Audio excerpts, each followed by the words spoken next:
নীর, এসব কেমন অভদ্রতামি? তুই কেন ইতুকে নিয়ে গেছিলি?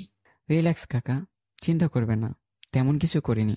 আগামী শুক্রবার রেডি থাকবেন, ইতুকে নিয়ে যেতে আসবো। মানে কি, আমার মেয়েকে আমি তোর হাতে তুলে দেবো না? আপনি বাধ্য তুলে দিতে, কেন ইতু আমার ওয়াইফ। শুভ খবরই তো দিলাম, তাই না? কিছুক্ষণ আগে আমরা বিয়ে করেছি। বিয়েটা ছেলে খেলা নাকি? বললে হলো বিয়ে হয়ে গেছে। হ্যাঁ, বিয়ে হয়ে গেছে আমাদের। তো সুযোগ দিলাম মেয়ের বিয়ের আয়োজন করার, আর না করলে আমার বউ আমি এখনই নিয়ে যাব। না, তোমরা আগামী শুক্রবারে নিয়ে যেও। গুড, তো আসি। কি করবে এখন? সেটাই ভাবছি, পুলিশের কাছে গিয়েও কোনো লাভ নেই। আর এই ব্যাপার জানাজানি হলে আমাদের ইতুকে কেউ বিয়ে করতে চাইবে না। তুমি কি করতে চাইছো? তুমি কি ওদের আলাদা করতে চাইছো?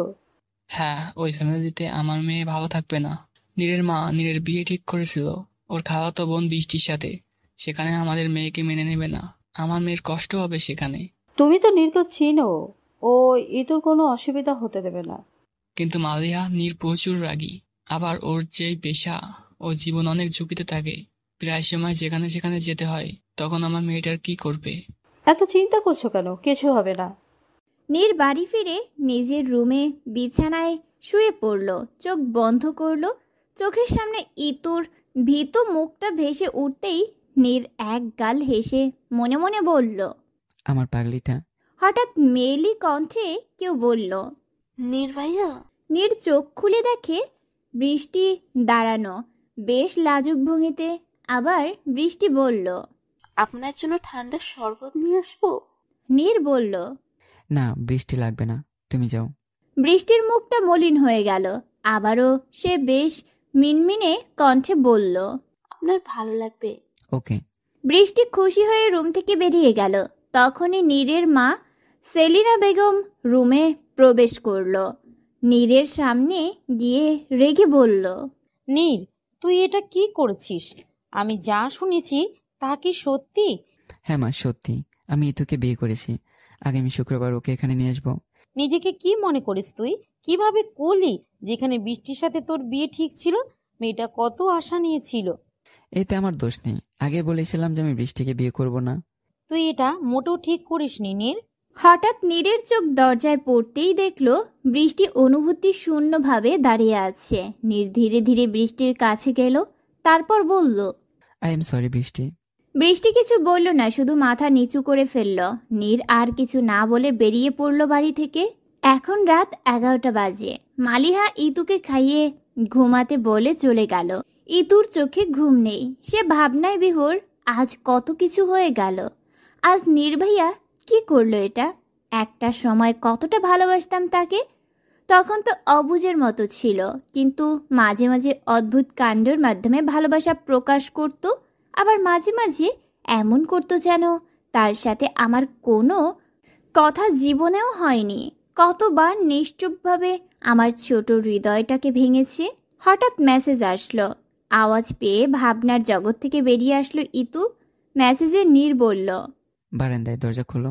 ইতু আঁকতে উঠল, বিছানা থেকে নেমে দৌড়ে গিয়ে দরজা খুলল। ওপাশে নীর দাঁড়ানো। নীর তাড়াতাড়ি রুমে ঢুকে বিছানায় গিয়ে বসলো। ইতু তো হা হয়ে আছে, তবুও নিজেকে সামলে বলল, নীর ভাইয়া তুমি এখানে? হুম। কিন্তু এত রাতে এখানে কেন? কেন, আজ আমাদের বাসরাত না? আজ রাত কি আলাদা থাকা যায়? নীরের কথা শুনে ইতু আকাশ থেকে পড়ল। ইতু অবাক হয়ে দেখে নীরের কোনো রিয়াকশন দেখল না। বিছানা থেকে উঠে আলমারির কাছে, আলমারি খুলে একটা কালো শাড়ি বের করে ইতুর কাছে এসে বলল, এই নে, এই শাড়িটা পরে নে। কি? কানে কম শুনিস নাকি? তাড়াতাড়ি শাড়িটা পরে আয়। না। নীর ভুরু কুঁচকে বলল। আমি তোর মতামত চেয়েছি একবারও? ইতু বিরক্ত হয়ে বলল, কি শুরু করলে? এমনি কত অশান্তি চারপাশে, তোমাকে এখানে কেউ দেখলে কেলেঙ্কারি হয়ে যাবে, চলে যাও। নীর একটা ব্যাপক ভাব নিয়ে বলল, দেখবে দেখবে, আমি আমার বউয়ের কাছে এসেছি, তাতে কার কি? বেশি কথা বললে এক্ষুনি নিয়ে যাব। ইতু বুঝতে পারছে নীরের সাথে কথা বলে কোনো লাভ নেই, তাই চুপ হয়ে রইল। নীর হঠাৎ বলল, কি রে, কি বলছি? যা, শাড়ি পরে আয়, নাকি আমি পরিয়ে দেবো? নীরের কথা শুনে ইতু বুড়ো কুচকে তাকিয়ে বলল, না আমি পারবো। বলেই শাড়ি নিয়ে ওয়াশরুমে যেতে নেবে, তখনই নীর বলল, ওয়াশরুমে যেতে হবে কেন? এখানেই চেঞ্জ কর। ইতু মেজাজ খারাপ করে তাকালো নীরের দিকে। নীর দুষ্টু হেসে বলল। ওকে ওকে কুল, যা। ইতু মেজাজ দেখিয়ে চলে আসলো। নীর জায়গায় বসে হুহা করে হেসে উঠল। কিছুক্ষণ পর ইতু বেরিয়ে আসলো। ইতুকে দেখে নীর কিছুক্ষণ অবাক হয়ে তাকিয়ে থেকে হুহা করে হেসে উঠল। ইতু গাল ফুলিয়ে দাঁড়িয়ে রইল। নীর বলল, খুব তো তখন ভাব দেখিয়ে বললি তুই পারবি, তাহলে এখন শাড়ি পেঁচিয়ে আসিস কেন? এত হাসার কি আছে? শাড়ি তো শাড়ি, একভাবে হলেই হলো। আমি তো বাইরে যাচ্ছি না, তোমার শেষ দেখা, এবার চলে যাও। আজ রাত তো এখানেই থাকবো। কি? এই না। তোর কথা শুনতে চাইছি আমি। এখন আমার কাছে আয়, শাড়ি ঠিক করে দেই। না না, লাগবে না। বেশি কথা বলবি না, আয়। নীর ইতুকে শাড়ি পরিয়ে দিতে লাগলো। আর ইতু তো পাথরের ন্যায় হয়ে আছে। হঠাৎ হঠাৎ নীরের শীতল স্পর্শ ইতুকে জমিয়ে দিচ্ছে। নীর শাড়ি পরিয়ে ইতুকে বলল, এত কাঁপাকাঁপি করিস কেন? একটু হলেই তো ভূমিকম্প শুরু হয়ে যেত। বলেই হুহা করে হেসে উঠল। ইতু বিরক্তি নিয়ে অন্যদিকে তাকালো। নীর বিছানায় গিয়ে শুয়ে পড়ল। তারপর হাতের ইশারায় ইতুকে ডাকলো। ইতু গাল ফুলিয়ে বিরক্ত নিয়ে গিয়ে সামনে দাঁড়ালো। নীর আর কিছু না বলে ইতুর হাত ধরে টেনে নিজের বুকের উপর ফেলে জড়িয়ে ধরল। ইতু তো হা হয়ে গেল। নিজেকে ছাড়াতে ছাড়াতে বলল, কি করছো, ছাড়ো। নীর ইতুকে বিছানায় ফেলে ইতুকে বিছানার সাথে চেপে ধরল। নীর অগ্নি দৃষ্টি নিক্ষেপ করে রয়েছে ইতুর দিকে। ইতু ঘাবড়িয়ে বলল, কি কি কি কি করছো নীর ভাইয়া? নীর বলল, চাইলে অনেক কিছু করতে পারি, কিন্তু এখন কিছু করব না। ইতু হাঁপ ছেড়ে বাঁচল। নীর ইতুকে উঠিয়ে বসালো। তারপর জিন্সের পকেট থেকে একটা লকেট বের করে ইতুকে পরিয়ে দিয়ে ঘাড়ে আলতো করে একটা চুমু এঁকে দিল। প্রথম কোনো ছেলের স্পর্শ পেয়ে ইতু পুরো জমে গেল। নীর হঠাৎ ইতুর কোলে মাথা রেখে বলল, আমার চুলগুলো নেড়ে ছেড়ে দেয় তো ঘুমাবো। ইতুর কোনো কথা না শুনে নীর ইতুর হাত নিয়ে নিজের চুলে রাখল। ইতু এবারও কিছু করল না। নীর ভুরু কুচকে বলল, করবি না? তাহলে চল বাসর করি। ইতু চমকে উঠে তাড়াতাড়ি চুল নাড়াচাড়া করতে লাগলো। নীর বাঁকা হেসে চোখ বন্ধ করে ফেলল। নীরের কোনো সাড়া শব্দ নেই, হয়তো ঘুমিয়ে গেছে। ইতুর দু চোখের পাতা কখন যে অবাধ্য হয়ে বুঝে গেল তা ইতু জানে না। সকালে সূর্য মামার সোনালি রোদ্দুর ইতুর চোখে পড়তেই ইতু পিটপিট করে চোখ খুলল। একবার বন্ধ হয়ে গেলেও আবার খোলার চেষ্টা করলো। নিজেকে নীরের বাহুডোরে পেয়ে চমকে উঠল। কিন্তু ইতুর ভালো লাগছে। কিন্তু এই ভালো লাগাকে দমিয়ে তাড়াতাড়ি উঠতে গেলেই নীর আরো শক্ত করে ধরল। ইতু বুঝতে পারল নীর জেগে আছে। ইতু রাগে কটমট করতে করতে বলল, কি করছো, ছাড়ো। চুপচাপ থাক, এতক্ষণ ঘুমিয়েছিলি তাই ভালো ছিল। ইতু জোর করে উঠে বলল, তুমি কি শুরু করেছো? আর কয়টা বাজে, এখনো যাওনি? নীর বলল, যাবো তো। হঠাৎ দরজায় কেউ নক করলো। ইতু ঘাবড়ে বলল, হায় আল্লাহ, কে এসেছে? যা দরজা খুলে দে। ইতু বলল, আগে তুমি লুকাও। আমি কি চোর নাকি? কেন লুকাবো? ইতু বিরক্ত হয়ে বলল, তোমার ভাব অন্য কোথাও দেখাও, এখানে না। নির্বিছানা থেকে উঠে হঠাৎ গিয়ে দরজা খুলে দিল। ইতু হাঁ হয়ে গেল। দরজার ওপাশে ইতুর ছোট ভাই তুতুল দাঁড়ানো। তুতুল নীরের দিকে তাকিয়ে ভ্যাবাচাকা খেয়ে গেল। নিজের চোখে চশমাটা ঠিক করে বলল, আপু, আমার চোখে হয় তো একটু বেশি সমস্যা শুরু হয়েছে। আমি তোমাকে নীর ভাইয়ের সাথে দেখেছি। আচ্ছা, আমার জ্যামিতি বক্সটা এই ঘরে, সরো তো নিতে এসেছি। তুতুল ভিতরে ঢুকে ইতুকে দেখে বলল, এই দেখো আপু, এখন তোমাকে ঠিক দেখছি দরজার কাছে। নীর ভাইয়া মনে হয় ছিল। বলেই দরজার দিকে তাকিয়ে হা হয়ে আবার ইতুর দিকে তাকালো। নীর দরজার কাছে এসে টেবিলে রাখা জ্যামিতি বক্সটা তুতুলের হাতে দিয়ে বলল, জি ছোট বিদ্যাসাগর, এখন যা, আমাদের বিরক্ত করিস না। বলে তুতুলের হাত ধরে বাইরে নিয়ে আবার দরজা আটকে দিল। তুতুল বোকার মতো তাকিয়ে রইল দরজার দিকে। ইতু নীরকে বলল, তুমি কি করলে? তুতুল যদি বলে দেয় তখন কি হবে? নীর বলল, বললে বলবে। আচ্ছা আমি গেলাম, সাবধানে থাকিস, আর ঠিকমতো খাওয়া দাওয়া করিস। আর এসবের চক্করে পড়াশোনা খেয়ে বসিস না। তোর লাইফ আগে যেভাবে ছিল আজও তেমনই আছে। আমি কখনো তোর নিজস্ব জীবনে হস্তক্ষেপ করব না। আর কখনো বলবো না ভালোবাসতে আমাকে, কারণ আমি জানি তোর মনে শুধু আমাকে যত্ন করে রেখেছিস। তীব্র অভিমানে তা চাপা পড়ে আছে, কিন্তু আমি জানি একদিন একদিন তুই বলবি আমাকে, আর আমি অপেক্ষা করবো সেই সময়ের জন্য। প্রয়োজন হলে সারাটা জীবন। আসি। বলেই নীর ইতুর গাল টেনে দিয়ে চলে গেল। ইতু নিশ্চুপভাবে তাকিয়ে আছে নীরের যাওয়ার দিকে। ইতিমধ্যে ইতুর চোখ বেয়ে গড়িয়ে পড়ল অশ্রুকণা। আমি তো চাই বলতে, তবুও যে পারি না। অন্য 10জন মানুষের মতো আমি আমার অনুভূতি প্রকাশ করতে পারি না। মনে মনে গত 5 বছর ধরে ভালোবেসে গেছি, হয়তো তুমি বুঝতে, তবুও যে অবুঝের মতো থাকো তখন খুব কষ্ট হয়। ওই দিন যখন কাকি তোমার আর তোমার খালাতো বোনের বিয়ের কথা বলছিল, সেদিন মনে হয়েছিল আমার বুকের ভিতর ধারালো ছুরি দিয়ে কেউ আঘাত করছে। চাপা কথা কাউকে বলতে না পেরে দম বন্ধ হয়ে আসছিল। সেই দিন থেকে ঠিক করেছিলাম আমার মনে যত অনুভূতি আছে সব মাটি চাপা দিয়ে দেব, কিন্তু পারিনি। না কাউকে বলতে পেরেছি, ভিতরে ভিতরে পুড়েছি। বাবা বিয়ের কথা যখন বলেছে তখন মুখের উপর না করতে পারিনি, কিন্তু মনের ভিতরে তখনই একটা শব্দ বেজে উঠেছে। নির্ভয়াকে ভালোবাসি, খুব বেশি ভালোবাসি। কিন্তু কাল ওভাবে যে আমাদের বিয়ে হবে কল্পনাও করতে পারিনি। কিন্তু নির্ভয়া আমাকে ভালোবাসে, এর চেয়ে মধুর কোনো শব্দ মনে হয় আর আছে? আকাশ লালচে রং ধারণ করেছে, সূর্য ধীরে ধীরে ডুবে যাচ্ছে। আকাশে পাখিরা তাদের নীড়ে ফিরে যাচ্ছে, চারপাশে মৃদু বাতাস বইছে। ইতু নীরব ভঙ্গিতে আকাশের দিকে তাকিয়ে আছে। হঠাৎ ফোন বেজে উঠল। ফোনের স্ক্রিনে হিনা নাম উঠে আছে। ইতু রিসিভ করে বলল, হ্যালো, বল হিনা। দোস্ত, তোর মন মেজাজ কেমন? এই তো এখন একটু ভালো। তাহলে চল চা খেতে যাই ওই চাচার কাছে। ওকে, কখন? একটু পর। এই টাইমে? আজ আমাদের বাড়ি থাকবি, রাতে খুব মজা করবো দুজন। বাবা মা নেই, কাল আসবে। একা ভয় করে আর ভালোও লাগে না। না রে, যেতে দেবে না। আরে আমি তোর বাড়ি যাব, সবাইকে বলে নিয়ে আসবো। না করবে না।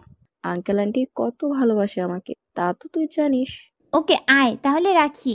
ইতু কথা শেষ করে পিছনে ঘুরে দেখলো তুতুল দাঁড়িয়ে আছে। ইতু ভুরু কুঁচকে বলল, কিরে তুই এমন ভূতের মতো দাঁড়িয়ে আছিস কেন?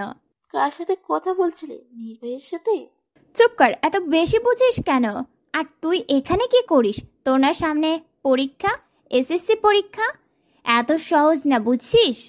জানি আপু, মাত্র একটা বই শেষ করে আসলাম। ভালো ভালো। আর শোন, কাউকে বলিসনি তো সকালের কথা?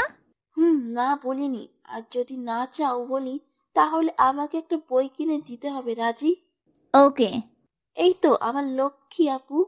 হয়েছে। ইতু বুড়ো কুচকে তাকিয়ে আছে হিনার দিকে। ইতু বলে উঠল, কিরে কি শুরু করেছিস? এখন রাত 11টার বেশি বাজে, একটু পর 12টা বাজবে। তুই এখন আমাকে সাজাচ্ছিস কেন? হিনা বলল। তুই চুপ কর, কখন থেকে প্রশ্ন করে মাথা খেয়ে ফেলছিস। তুই বলবি তো? হিনা মুস্কি হেসে বলল। তোর জন্য সারপ্রাইজ আছে। ইতু বলল, কি? কিসের সারপ্রাইজ? হিনা ইতুর চুল ঠিক করে বলল। ঠিক আছে, খুব ভালো দেখাচ্ছে, এবার ছাদে চল। ইতু আঁকতে উঠে বলল, কি? ছাদে কেন, তাও এত রাতে? হিনা ইতুর হাত টেনে নিয়ে যেতে লাগলো। ইতু তো বকবক করেই চলেছে। হিনা ছাদের দরজার কাছে এসে বলল, যা ভিতরে। আমি একা যাব? আরে যা, ভয়ের মতো কিচ্ছু না। ইতু তবুও যেতে চাইল না। হিনা বাধ্য হয়ে ইতুকে জোর করে ছাদে পাঠিয়ে দিল। ইতু ছাদে এসে চারপাশ দেখে হা হয়ে গেল। এ কি, এ কোথায় আসলাম আমি? এ তো যেন কল্পনার জগতের মতো সাজানো। ইতু চারপাশ দেখে ইতুর মন মুগ্ধতার স্রোতে ভেসে গেল। হঠাৎ সামনে তাকাতেই ইতুর বুকের ভেতর ধকধকানি বেড়ে গেল। তার নজর কাড়া হাসি নিয়ে ধীর পায়ে ইতুর কাছে আসলো। ইতু অবাক হয়ে বলল, নির্ভাইয়া। নীর মুচকি হেসে ইতুর কোমর টেনে নিজের কাছে নিয়ে আসলো। তারপর একবার নিজের হাতের দিকে তাকিয়ে বলল, হ্যাপি বার্থডে আমার পাগলি। ইতুর অজান্তেই তার ঠোঁটে হাসির রাজ্য দখল করে নিল। ভালো লেগেছে? ইতু শুধু মাথা নাড়িয়ে হ্যাবদুক উত্তর দিল। খুশির জন্য কথাই বলতে পারছে না। নীর মৃদু হেসে বলল, আয় কেক কাটবো, তোর ফেভারিট চকলেট কেক। আর স্পেশাল ব্যাপার হলো কেকটা আমি বানিয়েছি। চল টেস্ট করে বলবি কেমন হয়েছে। ইতু অবাক হয়ে বলল, তুমি বানিয়েছো? নীর বলল। চল। কেক খাওয়া শেষ করে নীর বলল, কেমন লেগেছে? ইতু বলল, খুব ভালো হয়েছে। নীর ইতুর দিকে হাত বাড়িয়ে দিয়ে বলল। তুই কি আমার সাথে ডান্স করবি? ইতু মৃদু হেসে হাত বাড়িয়ে দিল। নীর ইতুকে নিজের কাছে নিয়ে স্লো মোশনে কাপল ডান্স শুরু করলো। ইতু যেন ভুলেই গেছে অতীত, ভুলে গেছে জমানো অভিমান অভিযোগ। এখন যে ইতু থমকে আছে নীরের মাঝে। নীরের মন আনন্দের জোয়ারে বয়ে যাচ্ছে নিজের ভালোবাসার মানুষটার সাথে সময় কাটাতে পেরে। নীর ইতুর চোখের দিকে তাকিয়ে মুচকি হেসে গাইতে লাগলো। অর্ধ চাঁদটা ঠিক আকাশ পানে জ্বলজ্বল করছে, আর পুরো আকাশে ছড়িয়ে ছিটিয়ে রয়েছে অজস্র তারা। হিম হাওয়ায় চারপাশ শীতল হাওয়ায় তৈরি হয়েছে। চারপাশে মিষ্টি ভালোবাসারা কানামাছি খেলছে, আর এই আকাশের নিচে দাঁড়িয়ে আছে একজোড়া ভালোবাসা। এ তো কখন থেকে পরম শান্তিতে নীরের বুকের সাথে জড়িয়ে আছে। নীর হঠাৎ বলল, আজ রাত কি এভাবেই পার করতে চাস তুই? ইতুর ঘোর কাটলো, সাথে সাথে নীরকে ছেড়ে দিল। নীর মুচকি হেসে বলল, চলে যাব? কথাটা শুনে ইতু নীরব দৃষ্টিতে নীরের দিকে তাকালো। এই দৃষ্টি না জানি কত না বলা কথা বলে দিচ্ছে। নীর হঠাৎ ইতুর হাত ধরে হাঁটা ধরলো। ইতুও সমান তালে তাল মিলালো। সিঁড়ি দিয়ে দুজনকে নামতে দেখে হিনা মৃদু হাসলো। নীর হিনার কাছে গিয়ে মুচকি হেসে বলল, thank you Hina, thank you so much. না ভাইয়া, থ্যাঙ্কস লাগবে না। নীর একবার ইতুর দিকে তাকিয়ে বলল। আসি। বলেই নীর বেরিয়ে পড়ল। ইতু সেই দিকেই তাকিয়ে আছে। হিনা এসে দুষ্টু হেসে বলল, আরে দোস্ত, আর তো 2টা দিন, তারপর তো নির্ভাইয়ার বাড়িতে একসাথে থাকতে পারবি, নির্ভাইয়ার সাথে। চুপ কর তো, ফালতু কথা। কি ফালতু কথা? স্যার, আমার শাড়ি চেঞ্জ করতে হবে। শাহিন সাহেব গম্ভীর ভাব নিয়ে নিজের রুমে বসে আছে। ইতু গুটি সুটি পায়ে রুমে ঢুকে হালকা গলায় বলল, বাবা। শাহিন সাহেব মেয়ের দিকে তাকালো। ইতু বলল, আমি তো এখনই চলে যাব, কথা বলবে না? মা, তুই শুধু রাজি হ, ওই বিয়ে থেকে তোকে মুক্তি করার দায়িত্ব আমার। কি বলছো বাবা? বিয়ে যখন হয়ে গেছে তখন আর কিছু করার নেই। কিন্তু না বাবা, তুমি শুধু শুধু চিন্তা করো না। নীরের মা এত সহজে তোকে মেনে নেবে না। হয়তো সময় লাগবে, কিন্তু ঠিক হয়ে যাবে। আল্লাহ ভরসা। বাবা, আমার যাওয়ার সময় হয়েছে। শাহিন সাহেব দীর্ঘ একটা শ্বাস ফেলে মেয়ের হাত ধরে বাহিরে নিয়ে আসলো। ইতুর মা মুখ চেপে কাঁদছে। তুতুল চাপা কান্নায় মুখ লাল করে ফেলেছে।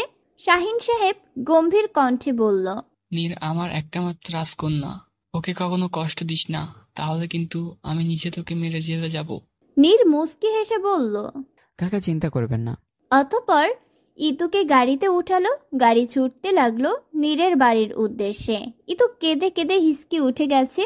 নীর ইতুকে কখন থেকে শান্ত হতে বলছে, কিন্তু ইতু শুনছে না। নীর রেগে তাকিয়ে কড়া কণ্ঠে বলল, তুই থামবি? মেজাজ খারাপ হয়ে যাচ্ছে কিন্তু।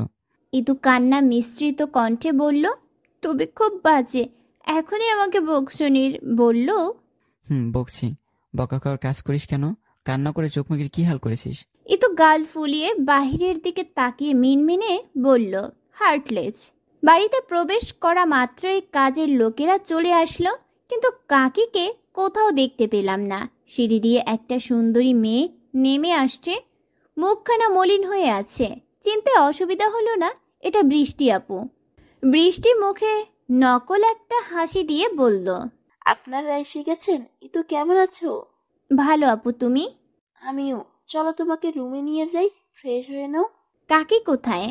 খালামণি রুমে, ওনার মাথা ব্যথা করছে, তো তুমি ফ্রেশ হয়ে নাও, তারপর খালামণির সাথে দেখা করো। ইতু আর কিছু না বলে চুপচাপ বৃষ্টির সাথে উপরে গেল। ইতু রুমে গিয়ে ফ্রেশ হয়ে বের হয়ে আয়নার সামনে দাঁড়িয়ে মুখ মুছছিল। হঠাৎ পেটে কারো উষ্ণ স্পর্শ পেয়ে থমকে গেল ইতু। আয়নায় স্পষ্ট নীরের মুখটা দেখা যাচ্ছে। নীর ইতুর চুলে মুখ গুজে চোখ বন্ধ করে ফেলল। ইতুও আবেগে চোখ বন্ধ করে ফেলল।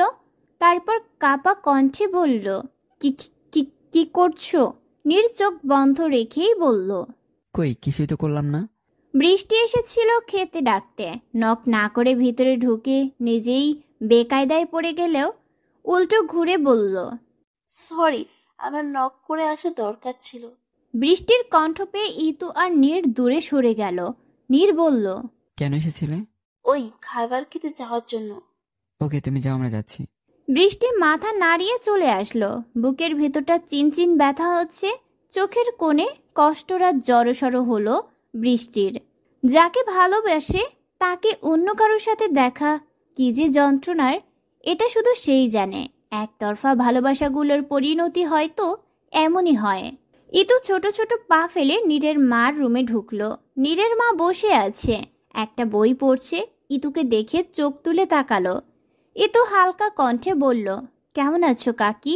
নীরের মা গম্ভীর কণ্ঠে বলল, ভালো। তুই কেমন আছিস? ভালো। খেতে চলো। ইচ্ছে করছে না, মাথা ব্যথা করছে। মাথায় মলম লাগিয়ে দেব? না থাক, এত যত্ন দেখাতে হবে না। পালে আমাকে একটু একা ছেড়ে দে। ইতুর মুখটা ছোট হয়ে গেল। এমন কিছুর মুখোমুখি হতে হবে তা তো জানা ছিল। ইতু কিছু না বলে মাথা নিচু করে চুপচাপ বেরিয়ে পড়ল। খাবার টেবিলে মন খারাপ করে বসতেই নীর বলল, কি হয়েছে তোর? মা কোথায়? কিছু বলেছে তোকে? ইতু তাড়াতাড়ি বলে উঠল, না আমাকে কিছু বলেনি, কাকির মাথা ব্যথা করছে তাই আসেনি। বৃষ্টি বসা থেকে উঠে বলল, আমি দেখে আসি। না, তুমি খাবার খাও। বলেই চম্পাকে খাবার প্লেট নিয়ে মার রুমে যেতে বলল। নীর ও ওর মার রুমের দিকে হাঁটা দিল। টেবিলে বসে থাকলো ইতু আর বৃষ্টি। বৃষ্টি বলে উঠল, তুমি খাচ্ছ না কেন? খেয়ে নাও। ইতু মৃদু হেসে সম্মতি দিল। চাপা খাবার নিয়ে সেলিনার সামনে রাখতেই সেলিনা গম্ভীর কণ্ঠে বলল, এইসব কি আমি কি আনতে বলেছি? নিয়ে যা। তখনই নীর ঢুকে চম্পাকে যেতে বলল। চম্পা চুপচাপ বেরিয়ে পড়ল। নীর সেলিনার সামনে বসে খাবার হাতে নিয়ে বলল, মা মুখ খোলো। সেলিনা স্পষ্ট জানিয়ে দিল খাবে না। নীর বলল, আমার উপর রেগে খাবে না কেন? তোমার মেডিসিনও আছে, ভুলে গেছো? নাও মুখ খোলো। ভালোবাসা দেখাতে হবে না এখন। এটা কেমন কথা? আমি কি ভালোবাসি না তোমাকে? বাসিস। না বাসলে আমার কথার অবাধ্য কখনো করতি না। মা, বোঝার চেষ্টা করো। যদি বৃষ্টির সাথে আমার বিয়ে হতো তাহলে আমি নিজে না ভালো থাকতাম, না ও ভালো থাকতে পারতো। এভাবে জেনে শুনে কারো সম্পর্কে না জড়ানো ভালো। মা মরা মেয়ে, ছোট থেকে এখান থেকে বড় হয়েছে, তোকে কত পছন্দ করতো। ওর কেমন লাগছে তুই জানিস? হয়তো জানি না, কিন্তু ধীরে ধীরে ঠিক হয়ে যাবে। তুমি চাইলে বৃষ্টির জন্য ভালো ছেলে আনবো। তুমি আমার বন্ধু মেঘকে তো চেনোই, আমাদের এখানে এসেছিল। ও বৃষ্টিকে দেখে পছন্দ করেছিল। মেঘ খুব ভালো ছেলে। বৃষ্টি এখন রাজি হতে চাইবে না। আর তুই যা, এখন খাবো না আমি। ওকে ফাইন, খেতে হবে না, আমিও খাবো না, না খেয়ে কাজে চলে যাব। তুই আমাকে ব্ল্যাকমেল করছিস? এবার মুখ খোলো। সেলিনা না চাইতেও খেয়ে নিল। ইতু আর বৃষ্টি বসে কথা বলছিল। বৃষ্টির চোখ হঠাৎ ইতুর গলায় পড়তেই বলে উঠল, ওয়াও ইতু, তোমার লকেটটা তো খুব সুন্দর। কোথা থেকে কিনেছো? ইতু লকেটটা হাত দিয়ে মুচকি হেসে বলল, নির্ভয়া দিয়েছে। বৃষ্টি মৃদু হেসে বলল, খুব সুন্দর। এর মাঝে নীর রুমে এসে আলমারি থেকে কাপড় নিয়ে ওয়াশরুমে গেল। কিছুক্ষণ পর বেরিয়ে আসতেই ইতু বলল, কোথায় যাচ্ছ? নীর মুচকি হেসে বলল, কাজে, আসতে রাত হবে। বৃষ্টি ওর খেয়াল রেখো। ঠিক আছে, চিন্তা করবেন না। এর মাঝে নীরের ফোন বেজে উঠল। নীর কল রিসিভ করে বলল, হ্যালো, ধরতে পেরেছিস? ভেরি গুড, আমি আসছি। ধরে রাখ, পালাতে যেন না পারে। বলেই কল কেটে আলমারি থেকে গানটা বের করে নিল। ইতু গান দেখে ভয় পেয়ে গেল। তারপর বলল, ওটা নিয়ে কোথায় যাচ্ছ? নীর বলল, এটা ছাড়া কি যাওয়া যায় নাকি যখন তখন? বৃষ্টি, আমি তো বলতেই ভুলে গেছি, মা তোমাকে ডেকেছিল। ও আচ্ছা, আমি গেলাম। বৃষ্টির রুম থেকে বেরিয়ে যেতেই নীর হঠাৎ ইতুর কপালে নিজের অধর ছোঁয়ালো। তারপর মিষ্টি হেসে ইতুর গাল টেনে বলল, আসি। আর তুই পড়তে বস, কাল ভার্সিটি যাবি আবার। বলে নীর বেরিয়ে পড়ল। ইতু কিছুক্ষণ অবাক হয়ে থেকে হঠাৎ লাজুক হাসল। সামনে একটা ছেলেকে চেয়ারের সাথে বেঁধে রাখা হয়েছে। তার সামনে নীর পকেটে হাত দিয়ে সিরিয়াস ভঙ্গিতে দাঁড়িয়ে আছে, আর তার আশেপাশে মেঘ দাঁড়ানো। সব নীরবতার সমাপ্তি ঘটিয়ে নীর বলল, বল, এখন পর্যন্ত কতগুলো মেয়েকে বাইরে পাচার করেছিস? চেয়ারের সাথে বাঁধা আহত ছেলেটা বাঁকা হেসে বলল, তা জেনে কি করবেন অফিসার? ভালোই ভালোই আমাকে যেতে দিন। তা তো সম্ভব না। তোদের লজ্জা করে না? সেই মেয়েদের গর্ভে জন্ম নিয়েছিস, সেই মেয়েদের বাইরে পাচার করে দিস। অত সব দিয়ে আমার কি? আমাকে ছেড়ে দেন, না হলে আপনার সামনে ঘোর বিপদ অপেক্ষা করছে। বিয়ে করেছে নতুন শুনেছি, আপনার বউটা বলে হেব্বি সুন্দরী।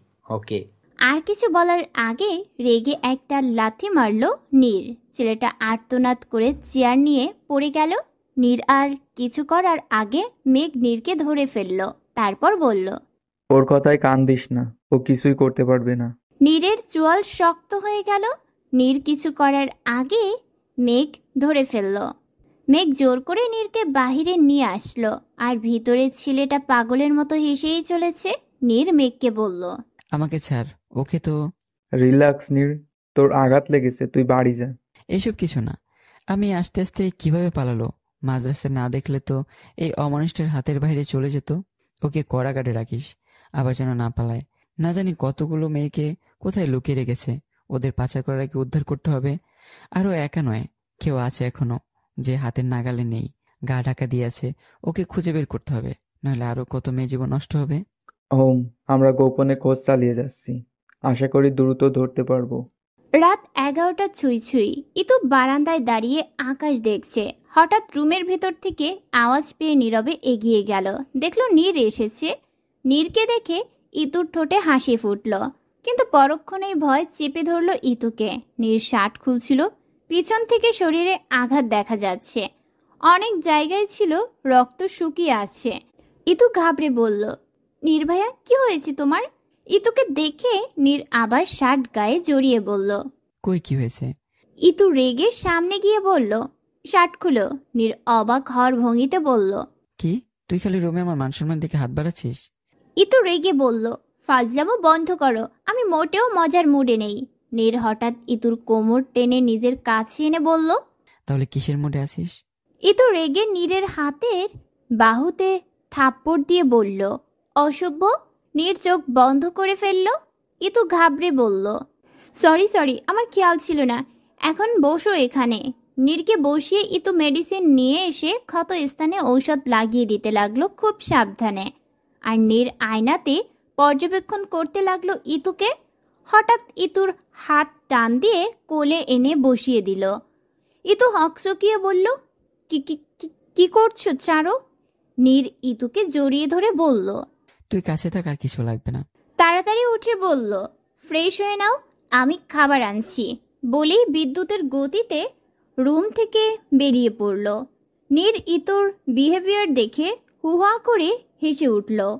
খাওয়া শেষ করে নীর বিছানায় গিয়ে বসলো। ফোন বের করে কার সাথে যেন কথা বলে ইতুর দিকে তাকালো। ইতু বই নিয়ে বসেছে।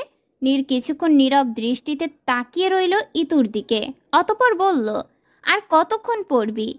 ইতু নীরের দিকে তাকিয়ে বলল, আরও কিছুক্ষণ। নীর কিছু না বলে কয়েকটা ফাইল নিয়ে বসলো।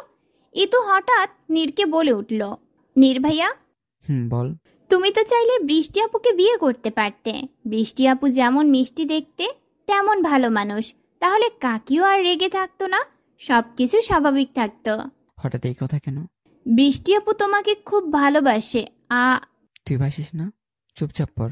ইতু আর কিছু না বলে বইয়ের দিকে নজর নিক্ষেপ করলো। বেশ কিছুক্ষণ পর নীর ফাইল থেকে মুখ তুলে ইতুর দিকে তাকিয়ে দেখলো ইতু স্টাডি টেবিলে মাথা রেখে ঘুমিয়ে আছে।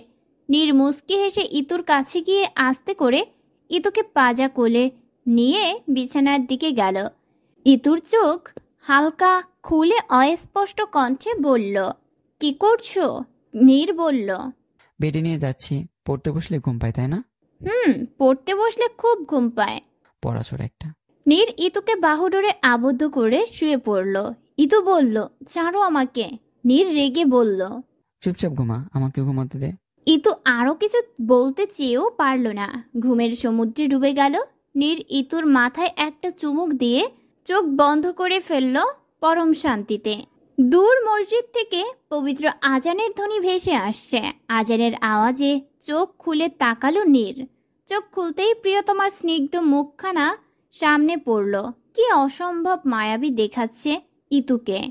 ইতু নীরকে আষ্টে পৃষ্ঠে জড়িয়ে ধরে ঘুমাচ্ছে। নীর মৃদু আওয়াজে ডাকতে লাগলো। ইতু, এই তো, ওঠো। ইতু হালকা চোখ খুলে বলল, কি হয়েছে? নীর মৃদু হেসে বলল, ফজরে আজান হয়েছে, নামাজ পড়বা না? ওঠো। ইতু ঘুম ঘুম কণ্ঠে বলল, নীর বুঝতে পারল ইতু এখনো ঘুমের ঘোরে আছে। নীর এবার ইতুর কানের কাছে এসে জোরে বলল। ইতু। ইতু লাফিয়ে উঠে পড়ল, আতঙ্কিত হয়ে তাকিয়ে রইল নীরের দিকে। নীর হেসে কুটি কুটি। নীর বলল, কত ডাকছি, উঠছিলে না, তাই তো চেঁচাতে হলো। এবার ফ্রেশ হয়ে উজু করে নামাজ পড়ে নাও। ইতু আর কিছু না বলে ওয়াশরুমে চলে গেল। ইতু কিছুক্ষণ পর বের হয়ে জায়নামাজ বিছিয়ে নামাজে দাঁড়ালো। এদিক দিয়ে নীর সাদা পাঞ্জাবি পরে অজু করে মাথায় টুপি দিয়ে মসজিদের উদ্দেশ্যে হাঁটা দিল। ফজরের নামাজ শেষ করে হেঁটে হেঁটে বাড়ি ফিরছিল। বাড়ির গেটের সামনে আসতেই নীর থমকে গেল এক দৃশ্য দেখে। কি অসাধারণ স্নিগ্ধকর সেই দৃশ্য! ইতু বারান্দায় দাঁড়িয়ে ভোরের সতেজ হাওয়া গায়ে মাখছে। প্রকৃতির মাঝে ইতু আজ হারিয়ে যেতে চায়। নীর মৃদু হেসে বাড়ির ভিতরে গেল। ইতু মৃদু হেসে উঠল পাখিদের চঞ্চলতা দেখে। হঠাৎ চোখের সামনে এক কাপ চা কেউ এগিয়ে দিল। কাপ ধরা হাতটার মানুষের দিকে তাকিয়ে দেখল নীর। ইতু কাপটা নিয়ে মুচকি হেসে সামনে তাকালো। নীরও সঙ্গ দিল। বেশ কিছুক্ষণ দুজন চুপ হয়ে প্রকৃতির দিকে তাকিয়ে রইল। হঠাৎ নীর বলল, এত গভীরভাবে কি দেখছিস? ওই দেখো, গাছের ডালে দুটো চড়ুই পাখি কখন থেকে খুনসুটি করছে। খুব সুন্দর দেখাচ্ছে সবকিছু। খুব সুন্দর। মাঝে মাঝে এমন নিখুঁতভাবে তো আমাকেও দেখতে পারিস। তোমাকে সাদা পাঞ্জাবিতে খুব ভালো দেখাচ্ছে নীর ভাইয়া। এই, তুই ভাইয়াটাকে বন্ধ করবি? কেউ শুনলে হাসবে। আমার তো ছোট থেকে এই অভ্যাস, এত সহজে যাবে না। অভ্যাস চেঞ্জ কর, না হলে তোর খবর আছে। কোন বেলার খবর? সব বেলায়। আমি রুমে গেলাম, রেডি হয়ে ভার্সিটি যাব বলে ইতু রুমে চলে গেল। ইতু রুমে গিয়ে বোরখা পরে রেডি হলো। কিছুক্ষণ পর দুজন বেরিয়ে পড়ল। ভার্সিটির সামনে এসে গাড়ি থামলো নীর। ইতু নামতে যাবে তখনই নীর বলল, ইতু দাঁড়া। ইতু নীরের দিকে ফিরে বলল, কি হয়েছে? নীর বলল, একটু কাছে আয় তো। ইতু একটু মাথা এগিয়ে নিয়ে বলল, বলো। নীর ইতুর কপালে একটা ভালোবাসা দিয়ে বলল, সাবধানে থাকিস। ইতু তাড়াতাড়ি নেমে পড়ল। তারপর বলল, তুমিও সাবধানে থেকো বলেই উল্টো দিকে হাঁটা দিল। নীর মুস্কি হেসে তাকিয়ে থাকলো যতক্ষণ না ইতু গেট দিয়ে ভিতরে ঢুকলো। ইতু ভিতরে যাওয়ার পর নীর চোখে সানগ্লাস দিয়ে গাড়ি স্টার্ট দিল। নীর নিজের ক্যাবিনে বসে আছে। মেঘ এসে বলল, নীর দুটো ছেলে ধরা পড়েছে, ওরা আমাদের সব ইনফরমেশন ওদের বসকে পাঠাতো। নীর চিন্তাশীলভাবে বলল, ওরা মুখ খুলেছে, কে ওদের বস? না, প্রচুর মারা হয়েছে ওদের, তাও কেউ মুখ খুলছে না। নীর বসা থেকে উঠে বলল, চল আমি দেখি কতক্ষণ চুপ থাকে। নীরকে ভিতরে ঢুকতে দেখে একটা অফিসার ওই ছেলেগুলোকে ফিসফিসিয়ে বলল, আগেই বলেছিলাম, যা যা আছে এখন বলে দে। নীর স্যার আসলে খবর আছে তোদের। শুনলি না তো? ভোগ এখন। ছেলেগুলো আতঙ্কিতভাবে নীরের দিকে তাকালো। ইতু নিজের রুমে বসে বসে ক্লান্ত, তাই উঠে হাঁটতে লাগলো বাড়ির ভিতরে। বৃষ্টি নিচ থেকে উপরে উঠছিল। ইতুকে দেখে বলল, কি করছো ইতু? কিছু না আপু, ভালো লাগছিল না তাই হাঁটছিলাম, গল্প করবা? সরি ইতু, আমার মাথা ব্যথা করছে, একটু ঘুমাবো। ওহ ঠিক আছে, যাও। আচ্ছা কাকি কোথায়? খালামুনি বাইরে গেছে। ওহ ঠিক আছে। বৃষ্টি নিজের রুমে গিয়ে মেডিসিন খেয়ে দরজা আটকে ঘুমিয়ে পড়ল।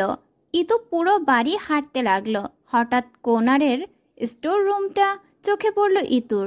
দরজা খুলে ভিতরে ঢুকলো। অনেক ধুলোবালি রুমে। কয়েকটা কাশি উঠল ইতুর। রুমের জানালাটা খুলল। রুমে বাহিরে আলো আসলো। আলোতে রুমের ভিতরে জিনিসপত্র দেখা যাচ্ছে। নীরের ছোটবেলার কিছু খেলনা ইতু হাতে নিয়ে হেসে উঠল। হঠাৎ জানালা দিয়ে প্রবল হাওয়া রুমে প্রবেশ করলো।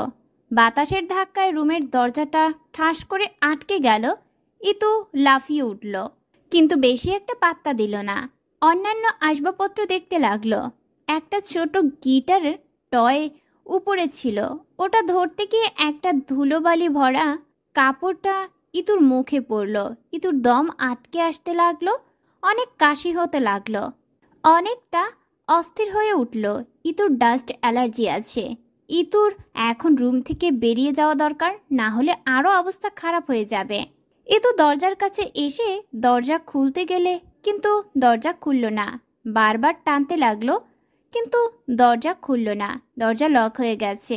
বারবার ধাক্কাতে লাগলো আর অনেক কষ্টে ডাকতে লাগলো, কেউ আছে? বৃষ্টি আপু, কেউ আছে? কেউ আছে? বের করো আমাকে, আমার দম আটকে আছে। কেউ আছে? নির্ভয়া।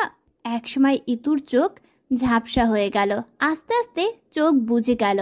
চোখ বন্ধ করে অনেক কষ্টে বলল, নির্ভয়া। নীর ছেলে দুটোর কাছে গিয়ে একটা চেয়ার টেনে বসলো। তারপর একটা হাসি দিয়ে বলল, কি খবর আপনাদের সাহসী গুপ্তচর? আরে রনি, স্যারদের খাতিরের জন্য চা কফি আনো। নীরকে খুব ভয়ঙ্কর লাগছে ছেলেগুলোর কাছে। ছেলেগুলো শুকনো ঢোক গিলে একে অন্যের দিকে তাকালো, তারপর পুনরায় নীরের দিকে তাকালো। এবার নীরের মুখে ওদের কলিজা শুকিয়ে আসলো। নীর রাগে কটমট করতে করতে দাঁতে দাঁত চেপে বলল, সহজভাবে বলবি নাকি অন্য ব্যবস্থা করব? আমাকে যদি এই চেয়ার ছেড়ে উঠতে হয় তাহলে তোদের খুব খারাপ হয়ে যাবে। একটা ছেলে কাঁপতে কাঁপতে বলল, আমরা কিছু জানি না স্যার। নীর বিদ্যুতের গতিতে চেয়ার থেকে উঠে চেয়ারটা নিয়ে ওই ছেলেটাকে দিয়ে এক বাড়িতে চেয়ারটা ভেঙে গেল। ছেলেটা ভয়ঙ্কর আর্তনাদ করে নিচে পড়ে ছটফট করতে লাগলো। ওই ছেলেটাকে দেখে পাশের ছেলেটা আধমরা অবস্থা প্রায়। নির্জল শক্ত করে রক্তচক্ষু নিয়ে চেয়ারে বসা ছেলেটার দিকে তাকাতেই ছেলেটা কাঁপতে কাঁপতে বলল, বলছি স্যার, বলছি। নীর মেঘের দিকে ইশারা করে বাইরে চলে গেল। নিজের চেয়ারে গিয়ে বসলো। কিছুক্ষণ পর মেঘ এসে বলল, লোকেশন পেয়ে গেছি, আমরা এক্ষুনি বের হব। নীর চিন্তিতভাবে বলল, যত দ্রুত সম্ভব বের করতে হবে আর মেয়েগুলোকে উদ্ধার করতে হবে। যতক্ষণ না পারছি শান্তি পাচ্ছি না। টেনশন করিস না, বেশি দ্রুত মেয়েগুলোকে উদ্ধার করতে পারবো ইনশাল্লাহ। নীর বাড়ি ফিরছিল। ঘড়ির কাঁটা রাত 10টা অতিক্রম করছে। হঠাৎ কিছু একটা ভেবে মুচকি হেসে গাড়ির সিটে রাখা লাল শাড়িটার দিকে তাকালো। বাড়ি পৌঁছে গাড়ি পার্ক করে শাড়িটা নিয়ে বাড়ির ভেতরে ঢুকলো। হলরুমে নীরের মা আর বৃষ্টি চুপ হয়ে বসে আছে। নীর বলল, কি হয়েছে? নীরের মা কিছু বলল না। বৃষ্টি বলতে চেয়েও থেমে গেল। কারো কোনো শব্দ না পেয়ে নীর রুমের দিকে পা বাড়ালো। দৌড়ে রুমে চলে গেলে শাড়িটা বিছানায় রেখে হেসে বলতে লাগলো, এই তো কোথায় তুই? সারা রুম খুঁজে কোথাও পেল না। নীর অস্থির হয়ে উঠল। দৌড়ে নিচে নেমে নীর বলল, মা, বৃষ্টি, কোথায়? নীরের মা গম্ভীর কণ্ঠে বলল, কি জানি, ও কি আমাদের কিছু বলার প্রয়োজন মনে করে? মানে? আমি জানি না, বাইরে থেকে এসে ইতুকে দেখিনি। মেয়েটার কি বুদ্ধি হবে না, কোথায় গেছে বলে গেল কি হয়? আর কত রাত হয়েছে, এখনো ফিরলো না। মানে কি, কিসব বলছো বৃষ্টি? আমি জানি না, নির্ভয়ের সন্ধ্যার দিকে দেখেছিলাম। ও বলল ওর ভালো লাগছে না, তাই হাঁটছিল। আমার মাথা ব্যথা করছিল, তাই মেডিসিন খেয়ে ঘুমিয়েছিলাম। উঠে দেখি খালামণি চলে এসেছে, কিন্তু ইতুকে দেখিনি। নীরের বুকের ভেতর মোচড় দিয়ে উঠল। অজানা ভয় চেপে বসল। আর দেরি না করে দৌড়ে গেটের সামনে গিয়ে দারোয়ানকে বলল, মিজান, কি বাড়ি থেকে বের হয়েছিল? না তো আপুমনি, বাইরে যায় নাই। কেন ভাইয়া? নীর দ্রুত বাড়িতে ঢুকে সিসিটিভি গুলো চেক করতে লাগলো। সিসিটিভি ফুটেজ দেখে দ্রুত স্টোর রুমে গেল। দরজা ধাক্কাতে লাগলো কিন্তু খুলল না। ওপর থেকে আওয়াজ পেয়ে নীরের মা, বৃষ্টি আরও কতগুলো কাজের লোক উপরে গেল। সেলিনা ছেলের এই অবস্থা দেখে ভয় পেয়ে গেল। তারপর বলল, নীর, কি করছিস বাবা? তো লেগে যাবে। নীর ধাক্কাতে ধাক্কাতে বলল, ভিতরে মা। নীর শরীরের বল প্রয়োগ করে জোরে কয়েকটা ধাক্কা দিতেই দরজা খুলে গেল। ইতুকে এমন নিস্তেজে ফ্লোরে পড়ে থাকতে দেখে নীরের দুনিয়া যেন কেঁপে উঠল। ইতু ধীরে ধীরে চোখ খুলল। নীরের মা পাশে বসা, তার কাছে বৃষ্টি দাঁড়ানো। ঘড়িতে সময় রাত 2টা। বৃষ্টি বলল, তোমার কেমন লাগছে এখন? ইতু শোয়া থেকে আধশোয়া হয়ে বসল। রুমের চারপাশে চোখ বুলিয়ে নীরকে খুঁজতে লাগলো। নীর বারান্দায় দাঁড়িয়ে আছে। নীরের মা বলল, তোকে কে বলেছিল স্টোর রুমে যেতে? সবাইকে চিন্তায় ফেলতে তোর ভালো লাগে তাই না? সরি কাকি। শরীর কেমন লাগছে এখন? ভালো। আমি খাবার পাঠাচ্ছি, লক্ষ্মী মেয়ের মতো খেয়ে ওষুধ খেয়ে নিবি। ইতু মাথা নিচু করে সম্মতি দিল। নীরের মা রুম থেকে বেরিয়ে পড়ল। বৃষ্টি ইতুর কাছে এসে বলল, সরি ইতু, আমি তোমার সাথে থাকলে এমন কিছু হতো না। না আপু, তোমার কোনো দোষ নেই। আরেকটা কথা, নির্ভাইয়া কিন্তু খুব রেগে আছে। বলে বৃষ্টি উঠে চলে গেল।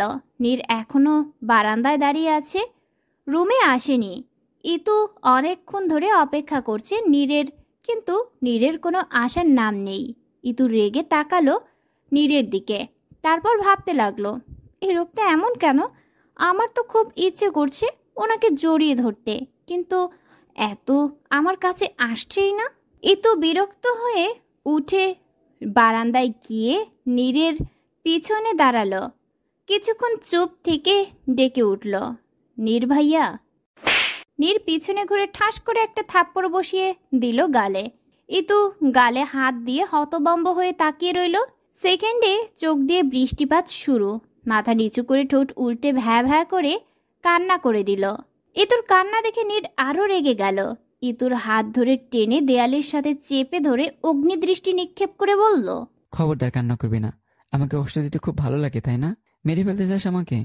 ইতু ভয়ে কান্না করতে করতে বলল, "আ- আ- আ- আ- আ- আমি।" নীর আবার ধমক দিয়ে বলল, চুপ। ইতু কেঁপে উঠল। এর মাঝে ঘরের দরজায় কেউ নক করলো। নীর ইতুকে ছেড়ে দরজার কাছে গেল, দেখলো বৃষ্টি খাবার নিয়ে এসেছে। নীর খাবার নিয়ে রুমে আসলো। ইতু এখনো বারান্দায় দাঁড়িয়ে মুখ চেপে কান্না করছে। নীর বারান্দায় গিয়ে ইতুর হাত টেনে রুমে নিয়ে আসলো, তারপর বসিয়ে খাবার হাতে নিয়ে বলল, মুখ খোল। না, খাবো না। আমাকে রাগাস নেই তো, মুখ খোল। কথা কানে যায় না? আরেক গালে দেবো আরেকটা, মুখ খোল। ইতু কিছু না বলে চুপ হয়ে রইল।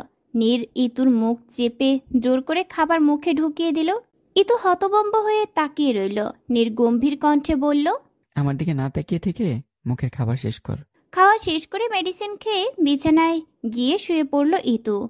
উল্টো দিকে ঘুরে কান্না করতে লাগলো আর মনে মনে বলতে লাগলো, আর কথা বলবো না তোমার সাথে। তুমি আসলে একটা হার্টলেস, ভীষণ পচা, ভীষণ তুমি। হঠাৎ ঘাড়ে কারো উষ্ণ স্পর্শ পেয়ে থমকে গেল ইতু। নীর ঘাড়ে মুখ ডুবিয়ে জড়িয়ে ধরে আছে।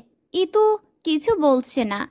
এই হার্টলেস ছেলেটার সাথে আর কোনো কথা নাই। হঠাৎ ঘাড়ে পানির স্পর্শ পেয়ে ইতু অবাক হয়ে গেল, নির্ভয়া কি কান্না করছে? ইতু এই মুহূর্তে কি করবে বুঝে উঠতে পারছে না। নীরের সাথে কি কথা বলা দরকার? ইতুর ভাবনার মাঝে নীর কান্না মিশ্রিত কণ্ঠে বলতে লাগলো, আই এম সরি ইতু, তোকে হার্ট করার কোনো ইচ্ছে আমার ছিল না। তুই বুঝবি না, যখন তোকে ওভাবে ফ্লোরে পড়ে থাকতে দেখেছি আমার যেন জান বেরিয়ে গিয়েছিল। Sorry, I am really sorry. Itu আর নিজেকে ঠিক রাখতে পারল না। উল্টো দিকে ঘুরে ছলছল দৃষ্টিতে তাকিয়ে বলল, নির্ভয়া, আই এম সরি। আমি ইচ্ছে করে তোমাকে কষ্ট দেইনি। তুমি প্লিজ এমন করো না। আমার খুব কষ্ট হচ্ছে তোমাকে এভাবে দেখে। এ আবার কান্না শুরু করেছিস? চুপ কর। সরি। থাম পাগলি, তোর কোনো দোষ নেই। তুই সরি বলছিস কেন? এখন ঘুমা, অনেক রাত হয়েছে, কাল ভার্সিটি যেতে হবে না? আর তুমি? আমি আবার কি? তুমি কাজে যাবে? তা তো যেতেই হবে। তুমি কাল ছুটি নাও। সম্ভব না, অনেক কাজ আছে, এখন ঘুমা। বলেই ইতুকে বাহু ডোরে আবদ্ধ করে নিল। ইতুও আস্তে আস্তে হাত দিয়ে নীরকে জড়িয়ে ধরল। নীর বেশ অবাক হলো, ইতুও ওকে জড়িয়ে ধরেছে। নীর যেন ভালো লাগার রাজ্যে ডুবে গেল। নীর হঠাৎ বলল, ইতু, আমি কি ঠিক দেখছি? তুই কি সত্যি? ইতু হঠাৎ নীরের ঠোঁটে এক আঙুল দিয়ে কথা আটকে দিল। নীর পুরো অবাক হয়ে গেল। ইতু চোখ বন্ধ রেখেই বলল, ঘুমাও। নীর মুচকি হেসে ঠোঁটে রাখা আঙুলে চুমু খেতেই ইতু সাথে সাথে আঙুল সরিয়ে নিল। নীর মুচকি হেসে চোখ বন্ধ করে নিল। নীর কেবিনে বসে আছে। নীরের মনটা আজ একটু হালকা, কারণ ২৬ জন মেয়েকে উদ্ধার করতে পেরেছে, তাদের আপনজনদের কাছে ফিরিয়ে দিতে পেরেছে। কিন্তু তাদের মাঝে একটা মেয়েকে খুব নির্যাতন করা হয়েছে। মেঘ এসে নীরের সামনে চেয়ারে বসলো। নীর মেঘকে বলল, ওই সীমা, মেয়েটার কি অবস্থা? হসপিটালে আছে, ওর বাবা মাও আছে। এতদিন পর মেয়েকে পেয়ে যেমন খুশি হয়েছে, তেমনি মেয়েকে এমন অবস্থায় দেখে খুব ভেঙে পড়েছে। হুম, কিন্তু আমার যাওয়ার আগে পালিয়েছে অসভ্যটা। ও এখন আমাদের নাগালের বাইরে। আরো অনেক মেয়ে আছে যাদের আটকে রাখা হয়েছে। মামুন লোকটা ভীষণ খারাপ। এমন কোনো ক্রাইম নাই যে সে করে নাই। ওকে দ্রুত খুঁজে বের করতে হবে। এর মাঝে টেলিফোন বেজে উঠল। নীর ফোন ধরে বলল, হ্যালো। অপর পাশের কথা শুনে স্পিকারে দিল। নীর আবার বলল, হ্যালো। ওপাশ থেকে লোকটা ভিলেন মার্কা হাসি দিয়ে বলল, কে অফিসার নীর? আপনি কি ভেবেছেন আমাকে ধরা এত সহজ? Shut up. আরে আরে আস্তে। আপনি আজ অনেক ক্ষতি করে দিলেন। অন্যের বউ বোনের জন্য এত মায়া, এত চিন্তা। যদি আপনার বউ বোন হয় তাহলে কেমন হয়?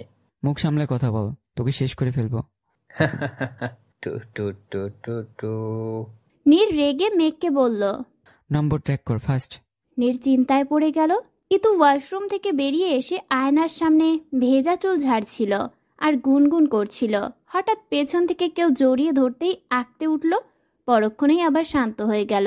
মৃদু হেসে বলল, তুমি এত তাড়াতাড়ি চলে আসলে যে? ভালো লাগছে না, তাই তাড়াতাড়ি চলে আসলাম। ঠিক আছে, ফ্রেশ হয়ে নাও, আমি তোমার জন্য চা নিয়ে আসি। ওকে। ইতু রান্নাঘরে গিয়ে ভালো মতো চা বানিয়ে রুমে গিয়ে দেখে নীর আগের শার্টেতেই বিছানায় শুয়ে আছে। ইতু মুস্কি হেসে নীরের কাছে গিয়ে বসল। ইতু বলল, না ফ্রেশ হয়ে শুয়ে পড়লে যে? নীর চোখ না খুলেই ইতুর কোলে মাথা রেখে বলল, চুলগুলো নেড়ে দে না বউ। ইতু বউ ডাকটা শুনে মুস্কি হাসল। তারপর বলল, ফ্রেশ হয়ে নাও। নীর বলল, না, ইচ্ছে করছে না, ঘুমাবো। আর শোন, মেঘ আসলে ডেকে দিস। ইতু নীরের চুলগুলো নেড়ে দিতে লাগলো। বৃষ্টি রান্নাঘরে জুস বানাচ্ছিল। হঠাৎ কলিং বেল বেজে উঠল। বৃষ্টি গিয়ে দরজা খুলল। বৃষ্টি মেঘকে দেখে মুস্কি হেসে বলল, কেমন আছেন?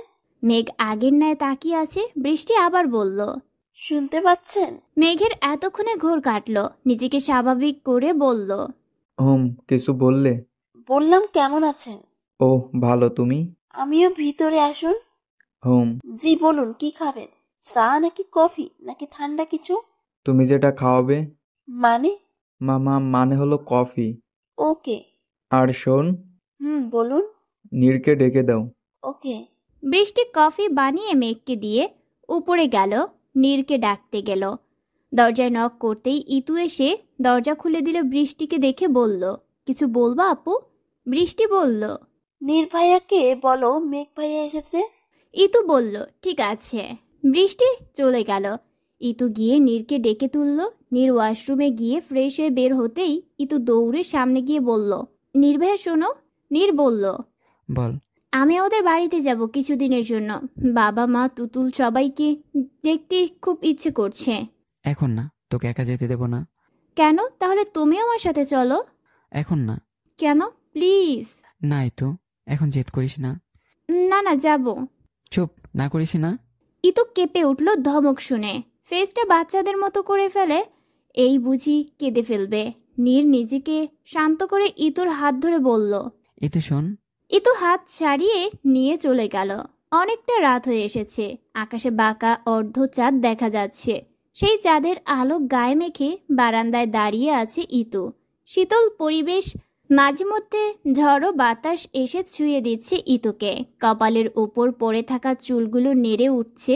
সে বাতাসের ঝাপটায় ইতু এক মনে আকাশের দিকে তাকিয়ে আছে। হঠাৎ কোমরে কারো শীতল স্পর্শ অনুভব করলো। সাথে সাথে কেঁপে উঠল। ইতু কিছু বলল না। নীর হালকা কণ্ঠে বলল, রাগ করেছিস? সরি ইতু, আমি কিছুদিন ধরে খুব চাপে আছি, তাই হঠাৎ রেগে যাই। তোকে বোঝাতে পারবো না, তোদের নিয়ে কত চিন্তায় থাকি। আমাদের নিয়ে কিসের চিন্তা? বাদ দে, আমার কাজের প্রেশারটা কমুক, আমি তোকে নিয়ে যাব। সত্যি? সত্যি। আচ্ছা, ওই লাল শাড়িটা কার? তোর জন্য এনেছিলাম, কিন্তু কত কি হয়ে গেল খেয়ালই ছিল না। সত্যি খুব সুন্দর শাড়ি। একটু শাড়িটা পরে সাজবি শুধু আমার জন্য? নীর ঘোর লাগা কণ্ঠে বলল। ইতু শিউরে উঠল। লাজুক হেসে মাথা নিচু করে ফেলল। ইতু রুমের ভিতরে গেল। হালকা সেজে নীরকে ডেকে উঠল। নীর ইতুর কাছে গিয়ে দেখল ইতু শাড়ি অর্ধেক পরে দাঁড়িয়ে আছে। নীর মুচকি হেসে ইতুর কাছ থেকে শাড়ি নিয়ে পরাতে লাগলো আর বলল, শাড়ি পরা কখনো শিখবি না? ইতু বুড়ো কুচকে বলল, কি, এটা কেমন কথা? সবসময় আমি শাড়ি পরিয়ে দেব। তুমি পারো কিভাবে? ইউটিউব আছে না? মেয়েরা শাড়ি পরছিল আর তুমি দেখছিলে? খানিকটা রেগে সরু চোখে তাকিয়ে বলল ইতু। আরে না না, পুতুলকে পড়াছিল, ওটা দেখেছি। সত্যি তো? হুম। শাড়ি পরানো শেষ করে নীর ইতুকে ভালো মতো পর্যবেক্ষণ করে মুচকি হেসে বলল। অপরূপ। নীর ইতুর কাছে এসে বলল, তুই তো সাংঘাতিক দেখতে কেন? ইতু ভুরু কুচকে বলল, আমি মানে? নীর মুচকি হেসে ইতুর মাথায় একটা আস্তে থাপ্পড় দিয়ে বলল, গাধি। বলে নীর আবার বারান্দায় গেল। ইতুও পিছনে গিয়ে নীরের সাথে দাঁড়ালো। বেশ কিছুক্ষণ দুজন চুপ থেকে ইতু হঠাৎ বলল, তুমি কি কোনো কিছু নিয়ে খুব টেনশনে আছো? নীর ইতুর দিকে তাকিয়ে হঠাৎ ইতুর কোমর টেনে কাছে নিয়ে আসলো। তারপর বলল, তোর ইচ্ছের বিরুদ্ধে বিয়ে করেছিলাম, তুই কি এখনো রেগে আছিস? ইতু কিছু বলল না, চুপ হয়ে তাকিয়ে রইল।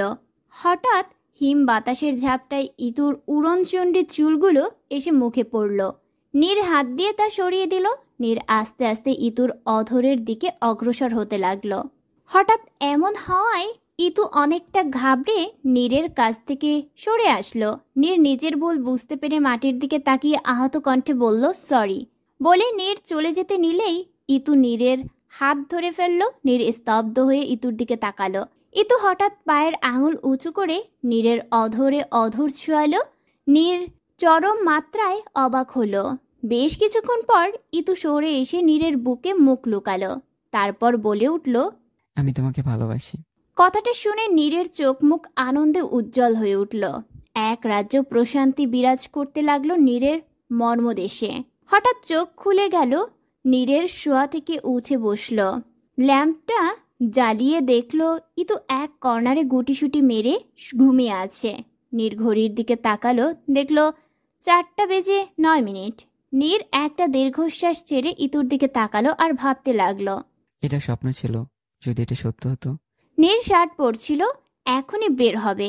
তখনই ইতু নীরের জন্য কফি নিয়ে আসলো। কফি নীরের সামনে রেখে বোরখা বের করলো। তা দেখে নীর বলল, তুই কি ভার্সিটির জন্য রেডি হচ্ছিস? না, যাওয়া লাগবে না। মানে? যেদিন ইম্পর্টেন্ট ক্লাস থাকবে শুধু সেদিনই যাবি। আর এমনি হিনার কাছ থেকে নোট নিয়ে নিস, আমিকে বলে দেবো, ও বাড়ি এসে তোকে দিয়ে যাবে। এসব কি বলছো তুমি? আমার ভার্সিটি যাওয়া বন্ধ করে দিচ্ছ? বন্ধ করছি না, শুধু যেদিন ইম্পর্টেন্ট ক্লাস থাকবে শুধু সেদিন যাবি। না। এই তো, আমি তোর সাথে কোনো তর্ক করতে চাই না, আমি যা বলিস তাই হবে। পেয়েছোটা কি তুমি? তুমি তো বলছিলে আমার জীবন আগে যেমন ছিল এখনো তা আছে, তাহলে তুমি আমাকে এত বাধা দিচ্ছ কেন? লিসেন, তো আমি বাধা দিচ্ছি না, কিন্তু আমি যতদিন না বলেছি তুই বাড়ির বাইরে এক পাও রাখবে না। না। নীর রেগে ইতুর হাতের বাহু চেপে ধরে কড়া কণ্ঠে বলল, আমি যখন না করেছি তোকে শুনতে হবে। ইতু করুণ মুখে নীরের দিকে তাকালো। এই কি সেই নির্ভয়া? না, উনি আমার সেই নির্ভয়া হতেই পারে না। ইতুর চোখের কোণে পানি দেখে নীর ইতুকে ছেড়ে দিয়ে চলে গেল। নীর গম্ভীর ভাব নিয়ে নিজের কেবিনে বসে আছে। মেঘ এসে বলল, নীর। নীর মুখ তুলে তাকালো, তারপর বলল, কি হয়েছে? মেঘ একটা দীর্ঘশ্বাস ছেড়ে বলল, ওই মেয়েটা সীমা, ও মারা গেছে। নীর স্তব্ধ হয়ে রইল।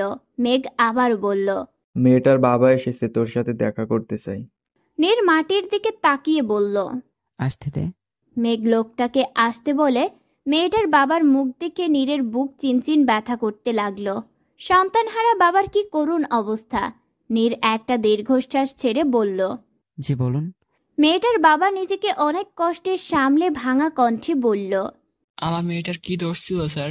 কেন আমার মেয়েটার সাথে এমন হলো? ও খুব ভালো মেয়ে ছিল আর খুব ছোট ছিল।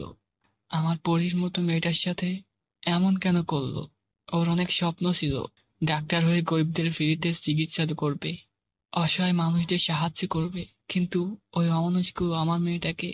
বলতে গিয়ে মেয়েটার বাবা কান্নায় ভেঙে পড়ল। আবার নিজেকে সামলে বলল, আমি এর বিচার চাই, ওই অমানুষগুলোর শাস্তি চাই, না হলে আমার মতো অনেক বাবার বুক খালি হয়ে যাবে। আমি ওই অপরাধীগুলোর শাস্তি চাই। বলেই লোকটা আবার কান্নায় ভেঙে পড়ল। নীরের চোখ লাল হয়ে গেল। লোকটার দিকে পানির গ্লাস এগিয়ে দিল। লোকটার হাতের ওপর হাত রেখে ভরসা দিয়ে বলল, আমরা আমাদের সর্বোচ্চ চেষ্টা করছি, যতক্ষণ ওদের শাস্তি দিতে পারছি আমরাও থামবো না। আপনারা অবশ্যই ন্যায় বিচার পাবেন। গোধূলির লগ্ন, বাতাসের তীব্রতা আজ একটু বেশি, কিন্তু তাতে ইতুর কোনো ভাবান্তর নেই। সে ছাদে দাঁড়িয়ে আছে আর তীব্র বাতাস এসে ছুঁয়ে দিচ্ছে ইতুকে। হঠাৎ পিছন থেকে বৃষ্টি বলল। ইতু কিছু বলল না, বৃষ্টির সাথে রুমে চলে গেল।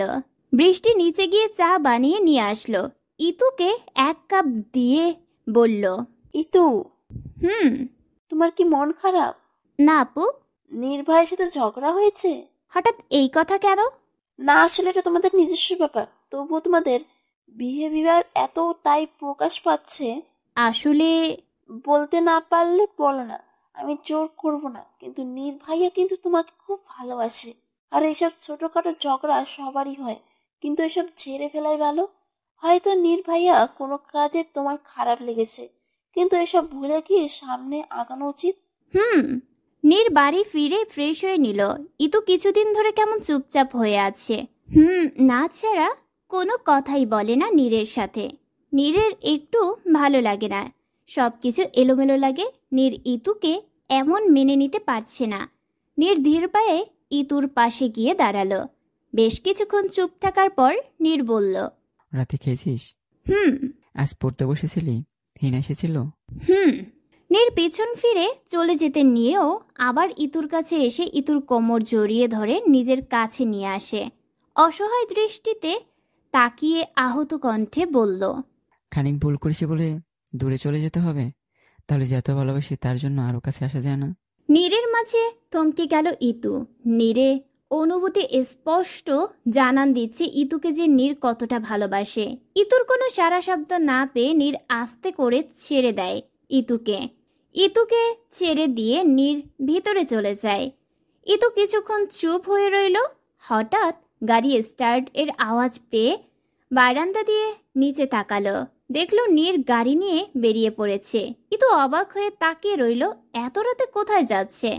রাজ্যের দুশ্চিন্তা হানা দিল ইতুর মস্তিষ্কে। সারাদিন নীর বাড়ি ফেরেনি। ওই যে রাতে বের হলো, তারপর থেকে কথাও হয়নি। ইতু সারা দিন চিন্তায় ছিল। ঘড়িতে এখন সময় রাত 12টা ছুঁই ছুঁই। ইতু সোফায় বসে আছে, তখনই দরজা দিয়ে নীর ভেতরে ঢুকলো। নীরকে দেখে ইতু মনে হয় প্রাণ ফিরে পেল। 1 সেকেন্ডও না ভেবে নীরকে জড়িয়ে ধরে হাউমাউ করে কেঁদে দিল। নীর অবাক হয়ে গেল, নিজেকে স্বাভাবিক করে 2 হাত দিয়ে জড়িয়ে ধরলো ইতুকে। সান্ত্বনা দিতে দিতে বলল, আরে কি হয়েছে, কান্না করছিস কেন? আরে বলবি তো। ইতু কাদু কাদু কণ্ঠে বলল, কাল রাত থেকে কোথায় ছিলে? একটা কল করলে কি হতো? নীর বুঝতে পারলো ইতু খুব চিন্তায় ছিল সারাদিন। নীর বলল, আসলে অনেক ব্যস্ত ছিলাম, তাই কল ধরতে পারিনি। ইতু নীরের দিকে তাকিয়ে দেখলো নীরকে আসলেই খুব ক্লান্ত দেখাচ্ছে। ইতু নীরকে বলল, ঠিক আছে, তুমি ফ্রেশ হয়ে নাও। বলেই ইতু বেরিয়ে পড়ল। নীর ইতুর দিকে তাকিয়ে আনমনে হেসে উঠল। ইতু নীরের জন্য কফি বানিয়ে রুমে গেল। তখনই নীর ওয়াশরুম থেকে বের হলো। নীরকে স্নিগ্ধ দেখাচ্ছে। ইতুর হৃদয় জুড়িয়ে গেল। এই মানুষটার জন্যই তো ইতু অস্থির হয়ে থাকে।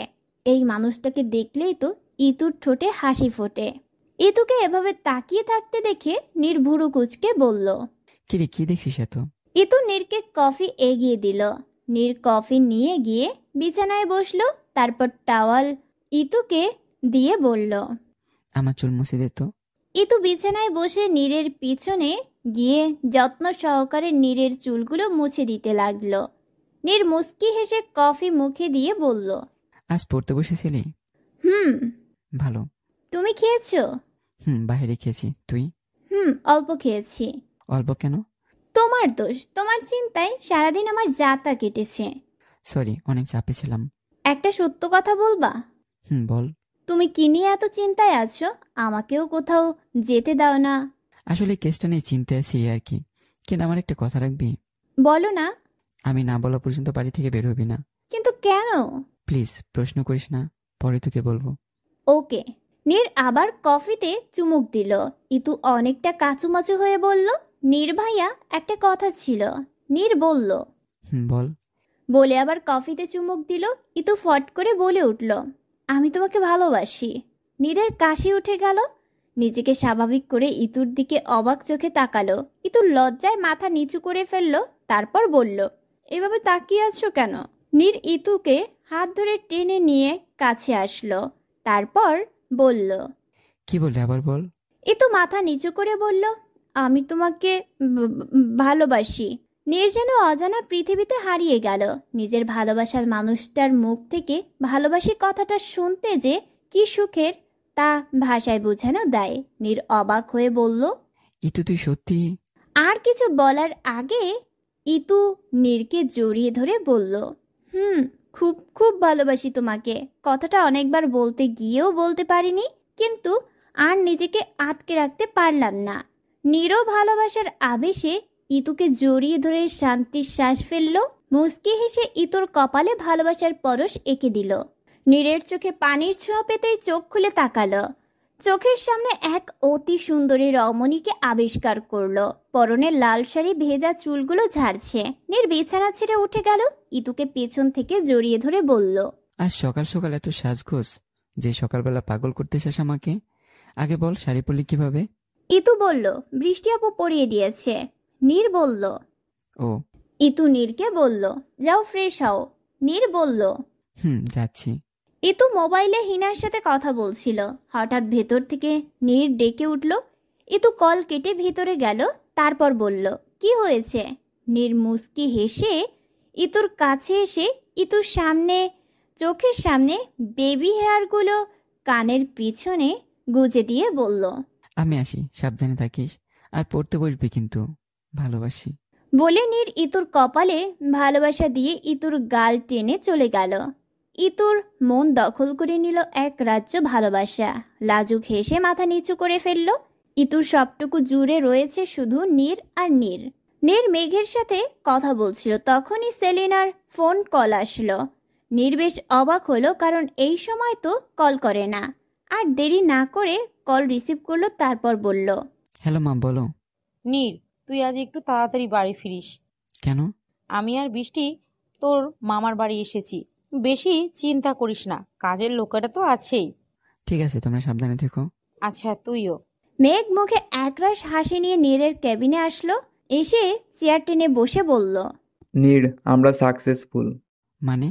মানে হলো মামুন মেয়েগুলোকে কোথায় আটকিয়ে রেখেছে, আমরা জায়গাটা চিনেছি। সত্যি? That's great. সবাই রেডি? এখনই বের হবো। আমরা ready. Very good, let's go. Neer বাড়ির গেটের সামনে এসে কখন থেকে হর্ন দিচ্ছে, কিন্তু মিজান গেট খুলছে না। নীর বিরক্ত হয়ে গাড়ি থেকে নেমে গেটের কাছে ছোট দরজা দিয়ে ভেতরে ঢুকলো। মিজানের বসার জায়গায় গিয়ে নীর অবাক হয়ে গেল। মিজানের হাত পা মুখ বাঁধা, মিজানের কপাল দিয়ে রক্তপাত হচ্ছে। নীর দ্রুত গিয়ে বাঁধন খুলে দিল, তারপর অস্থির হয়ে বলল, মিজান, তোর এই অবস্থা কে করলো? নীর ভাইয়া, হাপুমনি। বলেই মিজান কান্না শুরু করে দিল। নীরের বুকের ভিতর মোচড় দিয়ে উঠল, দৌড়ে বাড়ির ভিতর ঢুকলো। চারপাশের অবস্থা একদম এলোমেলো। বাদ দিকে চোখ পড়তেই দেখলো কাজের খালা সেন্সলেস হয়ে ফ্লোরে পড়ে আছে। নীর দৌড়ে রুমে গিয়ে চারপাশ খুঁজতে লাগলো আর ডাকতে লাগলো, ইতু, ইতু, কোথায় তুই? ইতু। রুমে কেউ নেই, পুরো রুম এলোমেলো। ফ্লোরে চোখ পড়তেই দেখলো ইতুর হাতের কাচের চুড়িগুলো ভেঙে ফ্লোরে পড়ে আছে। নীর কাচের টুকরোগুলো হাতে নিল, পরক্ষণেই দৌড়ে বেরিয়ে পড়ল রুম থেকে। সিসিটিভি ফুটেজ চেক করে নীরের চোয়াল শক্ত হয়ে উঠল। ফুটেজে স্পষ্ট দেখা যাচ্ছে কিছু লোক ইতুকে জোর করে টেনে নিয়ে যাচ্ছে, আর ইতু বারবার ছেড়ে দিতে বলছে আর কান্না করছে। নীরের যেন সারা শরীরে আগুন জ্বলে উঠল। ওর ভালোবাসার মানুষকে এভাবে টেনে হিঁচড়ে নিয়ে যাচ্ছে। নীরের যেন পুরো দুনিয়া কেঁপে উঠল। রক্তচক্ষু নিয়ে তাকিয়ে আছে ফুটেজের দিকে। নীরের চোখ বেয়ে পড়ছে ক্রোধ। সবার মুখে দুশ্চিন্তার ছাপ। চারপাশের পরিবেশ থমথমে, পুরো বাড়ি যেন প্রাণহীন হয়ে পড়েছে। সেলিনা বিছানায় শুয়ে আছে। ইতুর খবর পাওয়ার পর যেন বাকরুদ্ধ হয়ে পড়েছে। নিজের উপর রাগ হচ্ছে ভীষণ। মেয়েটার সাথে নিয়ে গেলে হয়তো এমন হতো না।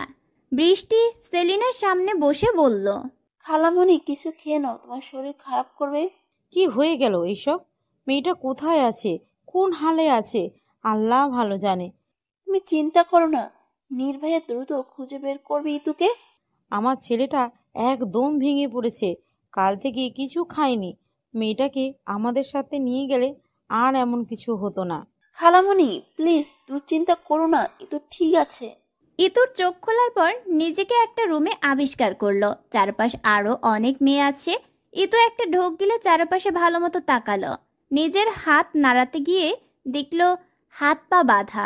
সবগুলো মেয়ের এক অবস্থা।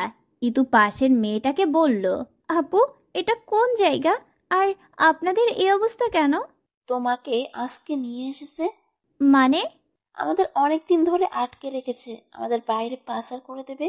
কি? এই জীবন থেকে কি কখনো বেরোতে পারবো না? ইতু বাকরুদ্ধ হয়ে পড়ল। এসব কি শুনছে? কান যেন বিশ্বাস করতেই পারছে না। ইতু মনে মনে বলতে লাগলো, নির্ভয়া কোথায় তুমি? ভেবেই এতো কান্না করে দিল। হঠাৎ রুমের দরজা খুলে কয়েকটা ছেলে ভিতরে ঢুকলো, সবার হাতে ইনজেকশন। এক একটা মেয়ের হাতে এসে ইনজেকশন পুশ করছে। মেয়েগুলো চিৎকার করে কান্না করছে। আস্তে আস্তে নিস্তেজ হয়ে পড়েছে মেয়েগুলো। ইতু শুকনো একটা ঢোক গিলে সামনে তাকালো।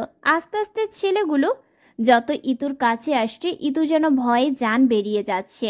একটা ছেলে ইতুর কাছে এগিয়ে এসে ইতুর হাতের বাহুতে ইনজেকশন পুশ করলো।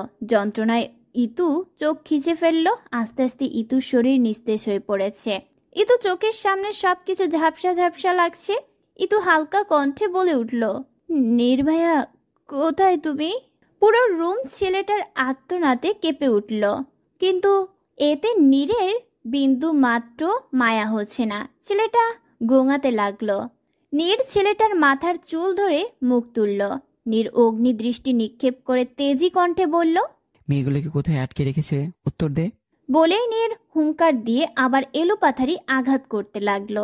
মেঘ এসে নীরের হাত আটকে বলল, নীর, ছেলেটা মারা যাবে, শান্ত হ তুই। নীর মেঘের দিকে তাকিয়ে বলল, কিভাবে শান্ত হব? আমার ঋতু কষ্টে আছে, আর এই রাস্কেলগুলোকে আমি শেষ করে ফেলবো। বলেই নীর ছেলেটার দিকে তাকিয়ে বলল, রনি, ওর হাতের নখ উঠিয়ে ফেল, একটা একটা করে। রনির নীরের কথা মতো একটা হাতের আঙুলের নখ উঠিয়ে ফেলল। ছেলেটা আর্তনাদ করে উঠল। নীর ছেলেটার দিকে তাকিয়ে বলল, এখনো চুপ থাকবি? এত অনুগত তুই? হয়তো মামুন তোকে অনেক টাকা দিয়েছে, কিন্তু তুই তো আর বাঁচবি না। এত টাকা দিয়ে কি করবি? যদি বলে দিস তাহলে বাঁচবি। ছেলেটাকে কিছু বলতে না শুনে নীর রনিকে বলল, রনি, তোমার কাজ করো। রনি ছেলেটার আরেকটা হাতের আঙুল ধরতেই ছেলেটা অস্থির অবস্থায় বলল, বলছি স্যার, বলছি। শুরু কর। ওখানে মোট 400 জনের বেশি মেয়ে বন্দি। আজই বিকালের দিকে তাদের পাচার করা হবে, জাহাজে করে সমুদ্র দিয়ে পার হবে। দ্রুত লোকেশন বলো। আকাশের অবস্থা ভীষণ খারাপ। হালকা ঝড়ো বাতাস বইছে। সমুদ্রের পানি এলোমেলোভাবে স্রোত তুলছে। এই পানির ওপর ভাসছে এক জাহাজ। জাহাজের কয়েকটা রুমে অনেক মেয়ে বন্দী। সবার চোখে পানি চকচক করছে। কারো বুঝতে বাকি নেই তাদের জীবনের কালো অধ্যায়ের সূত্রপাত শুরু হয়ে গেছে। ইতু হালকা চোখ খুলল। অনেক মেয়েই এখনো অজ্ঞান। ইতু চারপাশে চোখ বুলালো। হঠাৎ দরজা খুলে একটা লোক প্রবেশ করলো। লোকটা সবার দিকে তাকিয়ে পৈশাসিক হাসি দিয়ে বলল, বাহ, আসমানের পরি তো সব আমার কবলে। অনেক আয় হবে তোদের দিয়ে পরীরা। ছেলেটা ইতুর দিকে তাকিয়ে ধীরে পায়ে ইতুর কাছে এসে এক হাঁটু ভেঙে বসলো। তারপর এক পৈশাসিক হাসি দিয়ে বলল, মিসেস নীর, একজন সম্মানিত অফিসারের ওয়াইফ আপনি। এটাই আমার দোষ। আপনার হাজবেন্ড প্রচণ্ড ঝামেলা করেছে আমার সাথে, অনেক লস করিয়ে দিয়েছে আমারও তো প্রতিশোধ নেওয়ার ছিল। ওনারও লস করিয়ে দিলাম আপনাকে নিয়ে এসে। আপনার হাজবেন্ড নীর আপনাকে প্রচুর ভালোবাসে, তাই তো ওনার দুর্বল জায়গায় আঘাত করলাম। বেচারার হাল একদম বেহাল। কিন্তু আমি কল্পনাও করতে পারি নাই আপনি এতটা মেহনীয়, দেখতে অপরূপ। আপনাকে বিক্রি করলে অনেক আয় হবে। আপনার হাজবেন্ড আর আপনাকে বাঁচাতে পারবে না, বেচারা। এত মেয়েকে বাঁচালো, কিন্তু আফসোস নিজের ওয়াইফের রক্ষাই করতে পারলো না। বলেই লোকটা হাসতে হাসতে বেরিয়ে পড়ল। ইতুর প্রচুর ঘৃণা হচ্ছে। মানুষ এতটাও জঘন্য হয়? ইতু চোখ বন্ধ করে নীরকে ভাবতে লাগলো, হয়তো আর কোনো দিনই দেখা হবে না। কোনো দিনই নীরকে ভালোবাসতে পারবে না। হঠাৎ জাহাজ খুব জোরে ধাক্কা খেলো। সবগুলো মেয়ে ভয়ে চিৎকার দিয়ে উঠল। বাহিরে হয়তো কিছু হচ্ছে, হঠাৎ দরজা খুলে কয়েকজন লোক গান হাতে ঢুকে পড়ল। তারপর নীর ঢুকলো। ইতু মনে হয় জান ফিরে পেল। নীর সবার দিকে তাকিয়ে ডান দিকে তাকাতেই ইতুকে দেখল। নীর দ্রুত গিয়ে হাতে পায়ের বাঁধন খুলে পাগলের মতো পুরো মুখে চুমু খেতে লাগলো। নীরের জান যেন ফিরে পেল। আশেপাশে মানুষ আছে তা যেন ভুলেই গেছে নীর। ইতু নীরকে শক্ত করে জড়িয়ে ধরে হাউমাউ করে কান্না করে দিল। নীর হেসে বলল, কাঁদছিস কেন পাগলি? আমি চলে এসেছি তো। আমি থাকতে তোর কিচ্ছু হতে দিব না। মেঘও মনে শান্তি পেল। মুস্কি হেসে সবার উদ্দেশ্যে বলল, তোমরা সবাই এখন বিপদমুক্ত। আমরা তোমাদের উদ্ধার করতে এসেছি। তোমরা তোমাদের বাড়ি ফিরতে পারবে। সবগুলোর মেয়ের মুখে হাসি ফুটল। নীর গম্ভীর কণ্ঠে বলল, মামুন, মেয়েটাকে ছেড়ে দে, নয়তো তোর জন্য ভালো হবে না। আমি জানি আমার আর রক্ষা নেই, কিন্তু অফিসার অনেক ক্ষতি করেছেন আমার। আপনার ক্ষতি না করে শান্তি পাবো না। এখন এসব ভাবছিস কোন সাহসে? মেয়েটাকে ছেড়ে দে, সমুদ্রের মাঝে তোর পালাবার কোনো পথ নেই। বাদিকে কয়েকটা মেয়ের সাথে ইতু দাঁড়িয়েছিল। মামুন হঠাৎ পৈশাসিক হেসে বিদ্যুতের মতো ইতুর কাছে গিয়ে ওর হাত টান দিয়ে সমুদ্রে ফেলে দিল। সবাই হতভম্ব হয়ে গেল। নীর যেন বিশ্বাসই করতে পারছে না। নীর পাগলের মতো কোনারে গিয়ে সমুদ্রের স্রোতের দিকে আহত দৃষ্টিতে তাকিয়ে রইল। সেখানে ইতুকে দেখা যাচ্ছে না, সেখানে শুধু উথাল পাথাল ঢেউ। মামুনকে এর মাঝে কয়েকজন ধরে ফেলেছে। নীরের হাবভাব বেশি ভালো দেখাচ্ছে না। নীর পানিতে লাফ দেওয়ার আগে মেঘ নীরকে ধরে ফেলল। নীর মেঘের দিকে ভেজা চোখে তাকালো, অস্থির হয়ে বলল, মেঘ, আমার ইতু সমুদ্রে পড়ে গেছে। ও সাঁতার জানে না, অনেক ভয় পায় পানি। আমাকে ছাড়, ওকে নিয়ে আসতে হবে তো। মেঘ চোখ বন্ধ করে ফেলল। আর সহ্য হচ্ছে না নীরের মতো শক্ত একটা ছেলের এই অবস্থা। আলো ডুবে গেছে আধারের মাঝে। পাখিরা যেন মধুর সুরে গান গাওয়া ভুলে গেছে। নীরব দৃষ্টিতে তাকিয়ে রইল সমুদ্রের দিকে। এই সমুদ্রে নিজের ভালোবাসা হারিয়ে ফেলল নীর। হঠাৎ নীর ডান দিকে তাকাতেই দেখল শাহিন সাহেব দাঁড়িয়ে আছে। শাহিন সাহেবের সামনে গিয়ে মাথা নিচু করে দাঁড়ালো। শাহিন সাহেব হঠাৎ নীরকে জড়িয়ে ধরে কান্না করে দিল আর বলতে লাগলো, নীর, আমার মেয়েটাকে ফিরিয়ে আন। আমার মেয়েটা একা থাকতে খুব ভয় পায়। বলে শাহিন সাহেব কান্নায় ভেঙে পড়ল। এলোমেলোভাবে পা ফেলে রুমে ঢুকলো নীর। নিজেকে বড্ড অসহায় লাগছে। এতটা অসহায় নিজেকে কখনোই মনে হয়নি নীরের। প্রকৃতি বড্ড নিষ্ঠুর। রুমের চারিপাশে ছড়িয়ে ছিটিয়ে রয়েছে ইতুর স্মৃতি। এই বুঝি কানের কাছে এসে বলল, নীর ভাইয়া। নীরের চোখ বারান্দায় পড়তে দেখল ইতু দাঁড়িয়ে আছে। নীরের ঠোঁটে এক চিলতে হাসি ফুটে উঠল। ইতুর পিছনে গিয়ে হেসে বলল, ইতু তুই এসেছিস? বলে চোখের পানি মুছে ঠোঁটে হাসি নিয়ে বলল, আমি জানতাম তুই আসবি। নীর ইতুর কাঁধে হাত রাখতেই ইতু হাওয়ায় মিলিয়ে গেল। নীর হাঁটু ভেঙে বসে পড়ল, আর্তনাদ করে উঠল। নীরের আর্তনাদে যেন বাড়ির প্রতিটি জায়গা কেঁপে উঠল। হঠাৎ চোখ খুলে গেল নীরের। শরীর ঘেমে একাকার, গলা শুকিয়ে কাঠ হয়ে গেছে। ঘড়ির দিকে তাকিয়ে দেখল মাঝরাত। রাত 3টা বাজে। পাশে তাকিয়ে দেখল ইতু ছোট বাচ্চাদের মতো ঘুমিয়ে আছে। নীর শান্তির নিঃশ্বাস ফেলল। নিজেই নিজেকে বলতে লাগলো, উফ, এতক্ষণ স্বপ্ন দেখছিলাম। মামুন তো জেলে, কি ভয়ঙ্কর দুঃস্বপ্ন দেখলাম। নীর ইতুর কাছে গিয়ে ইতুকে শক্ত করে জড়িয়ে ধরল। ইতুর ঘুমন্ত মুখের দিকে তাকিয়ে বলতে লাগলো, তোকে ছাড়া আমার থাকা সম্ভব না। ইতু, জীবনের ভালো খারাপ সবসময়ই আমার তোকেই চাই। খুব খুব খুব ভালোবাসি তোকে। বলে ইতুর কপালে ভালোবাসা দিয়ে দিল। অনেক সময় ধরে শুয়ে থেকেও নীরের চোখে ঘুম আসলো না, তাই আস্তে করে উঠে বারান্দায় চলে গেল। আকাশের দিকে আপন মনে তাকিয়ে রইল। হঠাৎ পেছন থেকে কেউ জড়িয়ে ধরল। নীরের বুঝতে বাকি রইল না কে। নীরের ঠোঁটে প্রসরিত হলো। ইতুর হাতের ওপর হাত রেখে বলল, কখন উঠলি? ইতু আগের ন্যায় থেকে বলল, মাত্রই। হঠাৎ চোখ খুলে গেল। একটা খুব সুন্দর স্বপ্ন দেখেছি। তাই? কি দেখেছিস? বলবো, আগে তুমি বলো, এত রাতে এখানে কেন? খারাপ স্বপ্ন দেখেছি, তাই আর ঘুম আসছে না। ওহ, কি দেখেছো? ও স্বপ্ন হয় বাদ দে, তুই কি দেখেছিস? দেখেছি আমার টুইন বেবি হয়েছে। কি? খুব ভালো কথা। ইতু মুস্কি হেসে নীরের কাঁধে মাথা রাখলো। নীরও শান্তিতে পুনরায় আকাশের দিকে তাকালো। ইতু হঠাৎ বলল, শোনো, বল। তুমি আমাকে তুমি করে বলবা। নইলে আমাদের ছেলেমেয়েরা কি ভাববে? ওকে, তাহলে তোকে ভাইয়া বলা বন্ধ করতে হবে, না হলে আমার বাচ্চারা আমাকে মামু ডাকবে। এমন করে হাসিস না, বুকে চিনচিন ব্যথা করে। ঢং। আচ্ছা শোনো, বলো। আমি মা হতে চাই। কত সুন্দর হবে বলো যদি আমাদের টুইন বেবি হয়। কি এক্ষুনি? আগে কিছুদিন যাক। না, এখনই। ভেবে বলছিস তো? ওই তুমি আবার তুই বলছো? তুমি না হয় বাইরে বলবো, কিন্তু তোকে তুই ডাকতে বড্ড ভালো লাগে। বুঝলাম, কিন্তু আমার বেবি চাই। ওকে, আমার কোনো প্রবলেম নেই। বলেই ইতুকে পাজা কোলে উঠিয়ে নিল। ইতু নীরের গলা জড়িয়ে ধরে মাথা লুকালো নীরের বুকে। বৃষ্টি আর মেঘ অনেকক্ষণ ধরে চুপচাপ বসে আছে, সাথে আছে ধোয়া ওঠা কফি। এসির মাঝেও প্রচুর ঘামছে মেঘ। বৃষ্টির অপেক্ষায় প্রহর শেষ করার জন্য আবার বলল, মেঘ ভাইয়া হোম কি বলবেন বলেন। বলছি। কতক্ষণ ধরেই তো বলছেন বলছি কিন্তু কিছুই তো বলছেন না। আসলে বৃষ্টি, আমি তোমাকে বলতে চাই যে বলেন। আসলে বৃষ্টি, আমি তোমাকে খুব পছন্দ করি। আসলে পছন্দ না, ভালোবাসি। প্লিজ তুমি রাগ করো না, আমি তোমাকে জোর করছি না। আমি শুধু আমার অনুভূতিগুলো তোমাকে জানাচ্ছি, বাকি সব তোমার ইচ্ছে।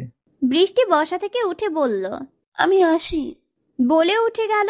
মেঘ মুখটা বাচ্চাদের মতো করে ছোট করে মাথা নিচু করে ফেলল। বৃষ্টি একটু পিছনে ঘুরে দেখল মেঘ বেখেয়ালি হয়ে কফির দিকে তাকিয়ে আছে। মেঘের মুখ দেখে বৃষ্টি মৃদু হেসে চলে গেল। ফুল দিয়ে মোড়ানো বিছানায় বসে আছে বৃষ্টি। হঠাৎ দরজা খোলার আওয়াজে গুটিসুটি হয়ে বসলো। মেঘ এসে আস্তে করে বসলো, তারপর বলল, বৃষ্টি, থ্যাংক ইউ সো মাচ আমার জীবনে আসার জন্য। তুমি আমাকে একবার ভালোবেসে বিশ্বাস করতে পারো, কখনো কষ্ট দেব না, প্রমিস। একটা সুযোগ দেবে আমাকে? বৃষ্টি মুচকি হেসে মেঘের দিকে তাকালো। মেঘ বৃষ্টির চোখের সামনে পড়া চুলগুলো আলতো করে সরিয়ে দিল। বৃষ্টি খানিকটা ভরকে গেল। মেঘ মুচকি হেসে বলল, আজ খুব সুন্দর চাঁদ উঠেছে, চাঁদ দেখার সঙ্গী হবে? বলে মেঘ বৃষ্টির দিকে হাত বাড়িয়ে দিল। বৃষ্টি আস্তে করে মেঘের হাতে হাত রাখলো। দুজন একসাথে বারান্দায় গিয়ে চন্দ্রবিলাস করতে লাগলো। বৃষ্টি চাঁদ দেখতে দেখতে হঠাৎ মেঘের দিকে তাকালো। মেঘের দৃষ্টি বৃষ্টির দিকে। বৃষ্টি লাজুক ভঙ্গিতে বলল, এভাবে কি দেখছেন? মেঘ হঠাৎ বৃষ্টির হাত ধরে ভালোবাসার আবেশে বলল, বৃষ্টি, ভালোবাসবে আমাকে? বৃষ্টি কিছু বলল না, মাথা নিচু করে লাজুক হেসে মেঘকে জড়িয়ে ধরল। মেঘ প্রথমে অবাক হলেও নিজেকে স্বাভাবিক করে মুখে হাসি নিয়ে আগলে ধরল বৃষ্টিকে। এক রমণী বৃষ্টিবিলাসে মাতোয়ারা হয়ে আছে। চারপাশে সব ভুলে আনন্দে বৃষ্টির শুভ্র বিন্দুর মতো চকচক করছে। বৃষ্টির বিন্দুরা যখন আলতো করে ছুঁয়ে দেয় চোখে মুখে, তখন তার মর্মদেশে ছিয়ে যায় এক রাস প্রশান্তি। মোহনীয় এক হাসি বিরাজ করে তার অধরে। নীর অনেকক্ষণ ধরে দেখে চলেছে ইতুর পাগলামো। নীর পিছন থেকে জড়িয়ে ধরে বলল, আমি ভাবছি তুই বেবি সামলাবি কিভাবে? কেন? তুই তো নিজেই একটা বেবি। আগে নয় মহাশয়, আমি আমার বেবি সামলাতে পারবো। এই দেখো, আমি আমার পেট ভিজাতে দেই না। ইতুর কথা শুনে নীর নিজের হাসি অনেক কষ্টে আটকালো। তারপর ইতুর গালে একটা ভালোবাসা দিয়ে বলল, খুব ভালোবাসি তোকে পাগলি, আর আমাদের বেবিটাকে। ইতু মুচকি হেসে নীরের বাহু ডোরে আবদ্ধ হয়ে বলল, আমিও ভীষণ ভীষণ ভালোবাসি। তো বন্ধুরা, এত দুষ্টু মিষ্টি রোমান্টিক গল্পটা শেষ হয়ে গেল এখানেই। আল্লাহ হাফেজ।